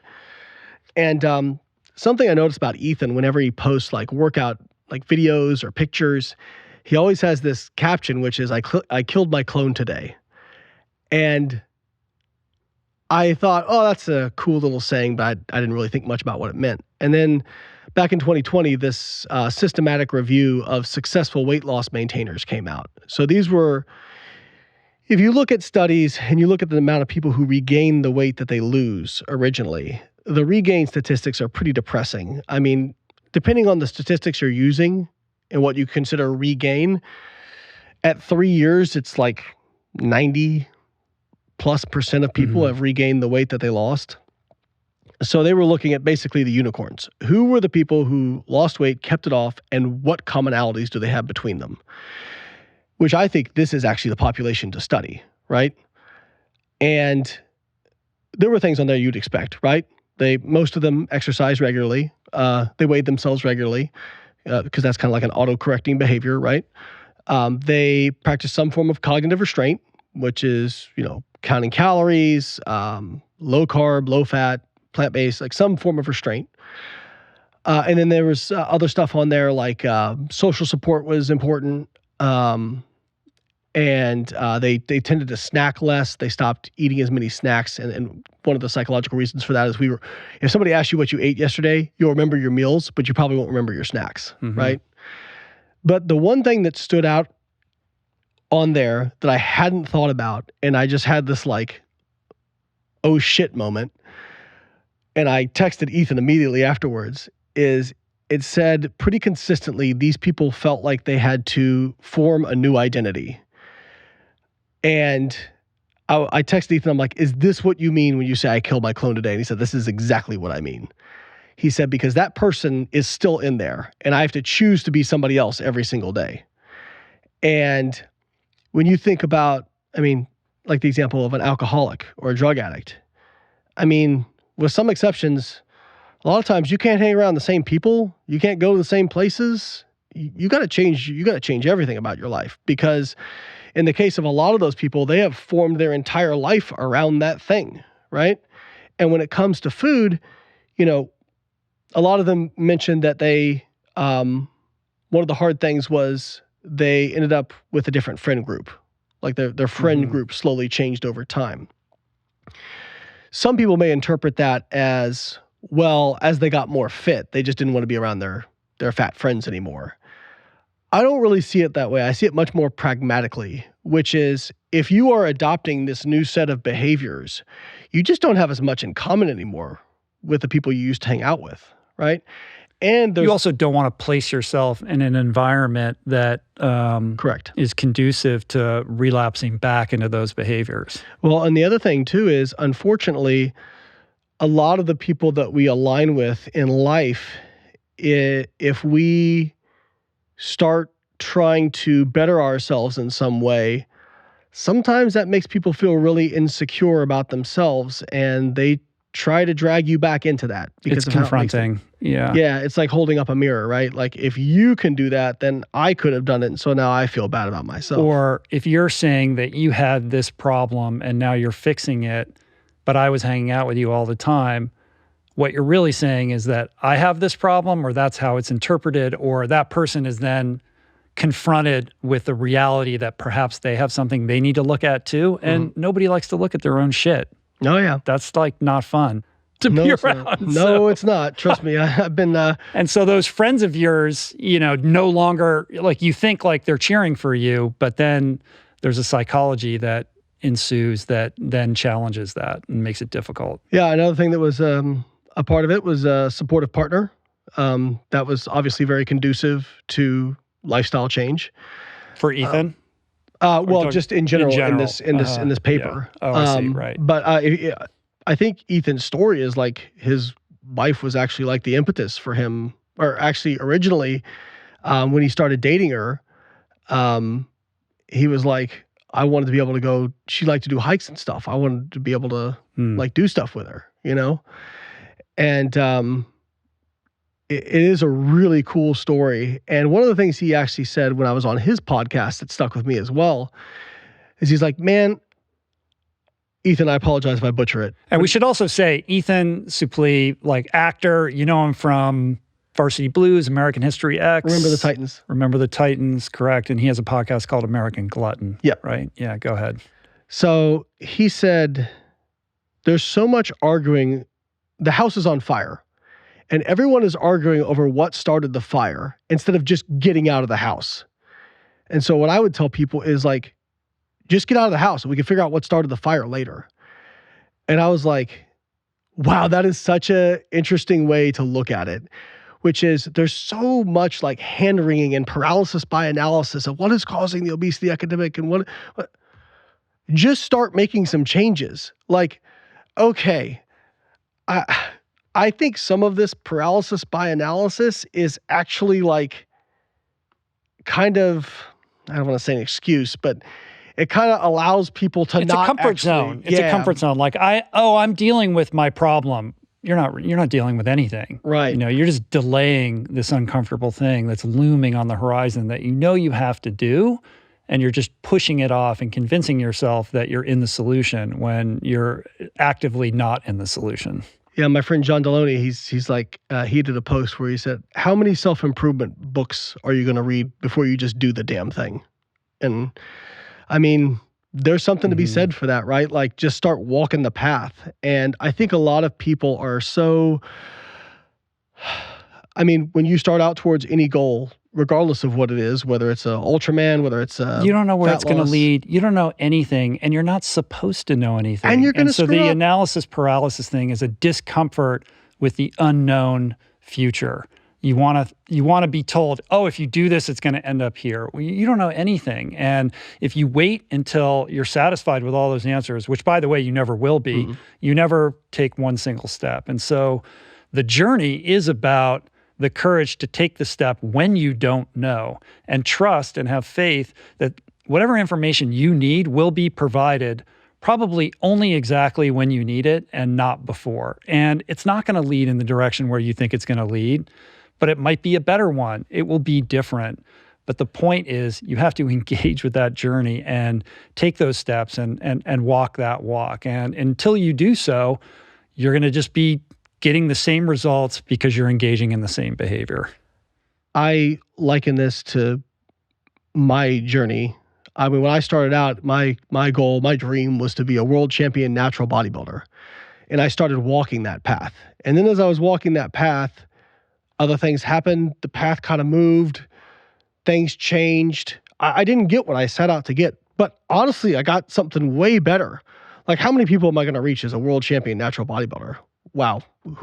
Who cares? Like, I mean, it's no disrespect to any of the champions out there. Obviously, you have to have a lot of fortitude and integrity to be able to complete a task like that, right? But as I walked that path, other things happened. And hey, a lot of that path was screwing things up and then hopefully learning from that. And, you know, I talked about how I've changed the way I do content and I've changed the way I communicate. That's all from like just doing the dang thing, right? Like I didn't hire a social media team. I didn't do a bunch of, research analysis. I try different stuff and I go, oh, that worked, and then you try something else, you go, oh, that didn't work. So we're going to do more of that thing and less of that thing. And that is the crux of actual science, right? You observe and then you change. And I think you're dead on with what you said. People have a hard time. They want to count the cost, right? They want to know. It's why people get... But it's just masking fear. Yeah, but it's also why people get stuck in jobs they hate, right? Or one of the reasons is, well, I know if I put the work in, this paycheck is coming at the end of it, right? But the truth is that's actually an illusion, just like anything else. Correct. But the idea of like starting out on your own or whatnot, like, hey, you could do all the work and maybe you don't get what you want. And I think that's really daunting for people. But if you look at the research, I mean, it's very cliche, but it's not the end thing that matters. It's what you learn along the way, that journey that you go through by doing something really hard, right? I mean, you probably learned so much about yourself by going through those events that you did that were so hard, right? And like I always say, I started lifting weights to gain confidence, but I thought I was going to get confidence once I had a good physique and was really strong. That's not what gave me more confidence. What gave me more confidence was coming up against setbacks and injuries and difficult stuff and working my way through that. And then looking back at all the stuff. I mean, like the list of injuries that I've had even before I set the world squat record. I mean, multiple herniated discs in my neck and lower back, torn pectoral, torn hip muscles, like all kinds of stuff. That builds your confidence so much because you look back and you go, man, if I could get through that stuff, what else could I get through? But you only get to reap the rewards of that if you get on that path and start doing that stuff and walking that path. And that applies to not just weight loss, but just anything in general. And one of the things I say is like, if you let's say you have two people, one climbs a mountain, the other one takes a helicopter to the top. They both ended up in the same spot.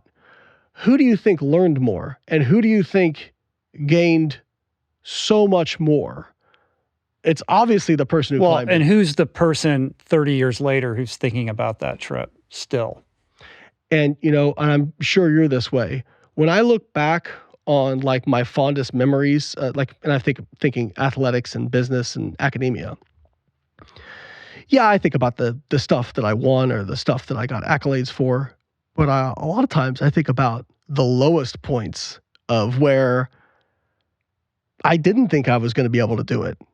And anybody who's like gone on any goal, everyone has had to stare down insecurity and self-doubt. There is not a champion or anybody who met a big goal out there who didn't ask themselves, can I actually do this? And have self-doubt. And one of the things I tell people is try to disconnect your feelings from what you do. It is very, very difficult because we have kind of been told this day and age that our feelings are so important, right? But when it comes to like actually executing on a goal, action changes feelings, because as you do the actions and you start to get results, your feelings change for it. So many people wait to be motivated, or they start and they're motivated, and then once the motivation wanes, they go, And I'm like, no, that's where you learn the most, right? Like, that's what builds confidence. Is you don't feel like going to the gym today, but you do it anyway. You actually feel more rewarded from that than when you were pumped up, ready to go and have a great session. Because you didn't want to do it, but you did it anyway, because it was a promise you made to yourself. And that, like, I know that's a lot of stuff to wrap up in there. And I think it boils down to, do you have a strong enough why as to why you're doing what you're doing, right? People, we were talking earlier about like how I can get kind of like sad sometimes, or feel like what I'm doing is not making a difference. And you've seen people who get like the fitness industry. I mean, it's not like the film industry, but it's a pretty tough industry. It chews people up and spits them out. I think the average lifespan is less than 2 years in the fitness industry. And I tell people the reason I'm able to keep doing this stuff, even though it does feel fatiguing and overwhelming sometimes, is because I have a very strong why. I feel that what I'm doing is very important. And so when I get down, I can just remember, no, this matters. It doesn't just matter to me, it matters to other people. So it makes it easy for me to keep going. And that is something you've got to have for any goal that you're going to do. And I'm on your experience, I'm sure you had a very strong why as to what you were doing. Sure. You know? The why is everything. The why speaks to the values that are driving your behavior, which transcend the power of things like motivation and inspiration, which are fleeting and burn like tissue paper and cannot be relied upon as an instigator to action. And one of the things I say all the time here is mood follows action. Mm-hmm. If you're waiting until you feel like doing the thing, you'll never do the thing. And the mood or the emotional state that you're seeking always lives and resides on the other side of the doing. So developing that reflex to action, where you get out of bed and go to the gym or whatever it is that you're, chasing or trying to achieve, when you don't want to, when you don't feel like it, you're callousing your mind, to quote David Goggins, and you're developing a level of resilience and that reflex to action that will serve you in whatever it is that you're seeking. And it is the setbacks and the obstacles and the failures that are the true teachable moments, to your point about how meaningful those setbacks have been for you. And when you think back on your accolades and your wins and your victories, like, that's great for the ego, but like, did they teach you anything? Well, I guess they taught you that if you do hard things, you can succeed at things, but what you learn most from are when things go sideways, and those become the rich experiences that inform the resonance of what you now share. And so instead of designing your life to avoid those things, if you instead choose a path where those things are inevitable, and life's going to throw them at you anyway, no matter which path you choose, and developing the ability to kind of confront them with a willingness and a humility to learn from them, that's the real juice of maturing into somebody who has a resonance and a power in terms of what they then later in life can share with other people. What a great way to put it. I mean, this applies to so many things too, that you really can go across the spectrum. And I mean, even I've been reading a lot of like personal relationship books, and, like they talk about, love and relationships being a feeling versus an action, right? And if you're only relying on feelings, like, it is, good relationships are a choice, right? And you look at like the Gottman stuff in terms of like, sometimes you're really going to be annoyed with your partner and you still have to turn towards them, right? Because if you don't, like, and you're just doing it when you're feeling it, And my feelings are not a good barometer of anything. And yeah, I mean, if I listen to them, I'm going to make all manner of bad decisions. Yeah, John Deloney says, feelings are important, but sometimes they can inform you of things. Mm-hmm. But making big decisions based on feelings is usually not a great way to live your life. And I think bringing it back to weight loss and people out there, first off, try to figure out like, why are you going to do this? And try to develop a very strong why, because that when it gets hard, because we can sit here and talk about, failure is so important. Success is just a pile of failures that you stand on top of and all the cliche stuff out there. And guess what? When you and I fail, even to this day, knowing all this stuff, it still sucks. And we're still like, screw this. I'm sure you feel the same way, right? Sure. When you're in the throes of it, nobody likes it. Nobody's sitting here like, man, I just love this failure because I'm going to learn so much from this, right? But you have to go through that.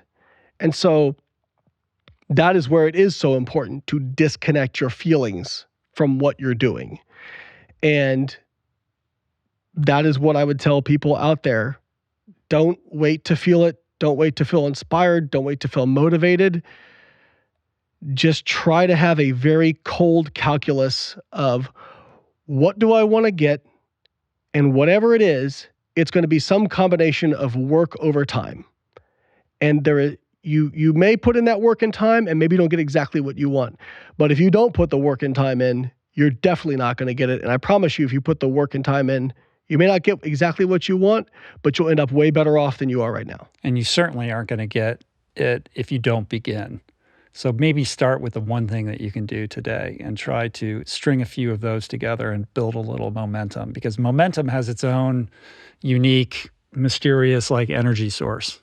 Yeah. I mean, I tell people like, don't set out and be like, if you haven't been going to the gym, so I'm going to go 5 days a week, like, because you're going to fail, then you're going to get in that shame spiral, and then you're going to feel less confident. Like, start building your confidence one day at a time. I didn't walk in the gym saying, I'm going to squat 600 pounds one day.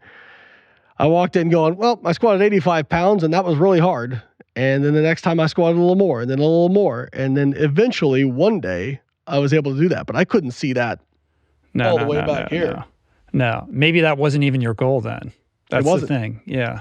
And when you started, you wanted to study sharks, and then here you are doing podcasts. And so that's the point. Like, you don't know, but you have to go on the journey. But if you go do hard stuff, and you walk that path, and there will be richness in your life. Yeah, on one level or another.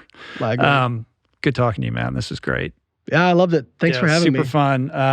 Of course, I told you I had an outline 10 miles long. We didn't get to any of it. So I'd love for you to come back and we could get like really specific and kind of go, narrow and deep on a few things if you're up for that. It was so fun. So yeah, thanks again. You really do perform a public service. I want to thank you publicly for that. Keep doing your thing. I'm at your service. And everybody, if Layne is new to you, he's probably not, but if he is, bio Layne pretty much everywhere on YouTube, on Instagram. So yeah, cheers, dude. Thank you for having me. I really appreciate it.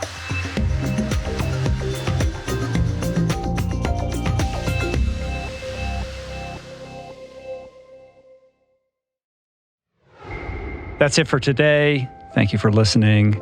I truly hope you enjoyed the conversation.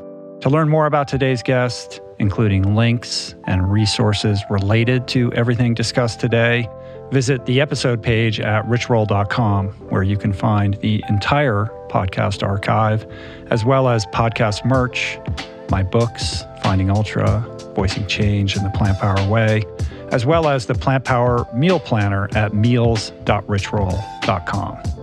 If you'd like to support the podcast, the easiest and most impactful thing you can do is to subscribe to the show on Apple Podcasts, on Spotify, and on YouTube, and leave a review and or comment.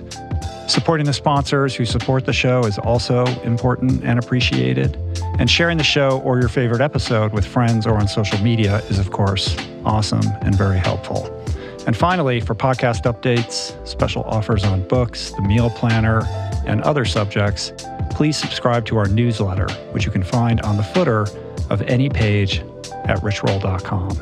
Today's show was produced and engineered by Jason Camiolo. The video edition of the podcast was created by Blake Curtis with assistance by our creative director, Dan Drake. Portraits by Davey Greenberg.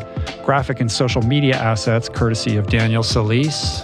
Thank you, Georgia Whaley, for copywriting and website management. And of course, our theme music was created by Tyler Pyatt, Trapper Pyatt, and Harry Mathis. Appreciate the love the support. See you back here soon. Peace. Plants. Namaste.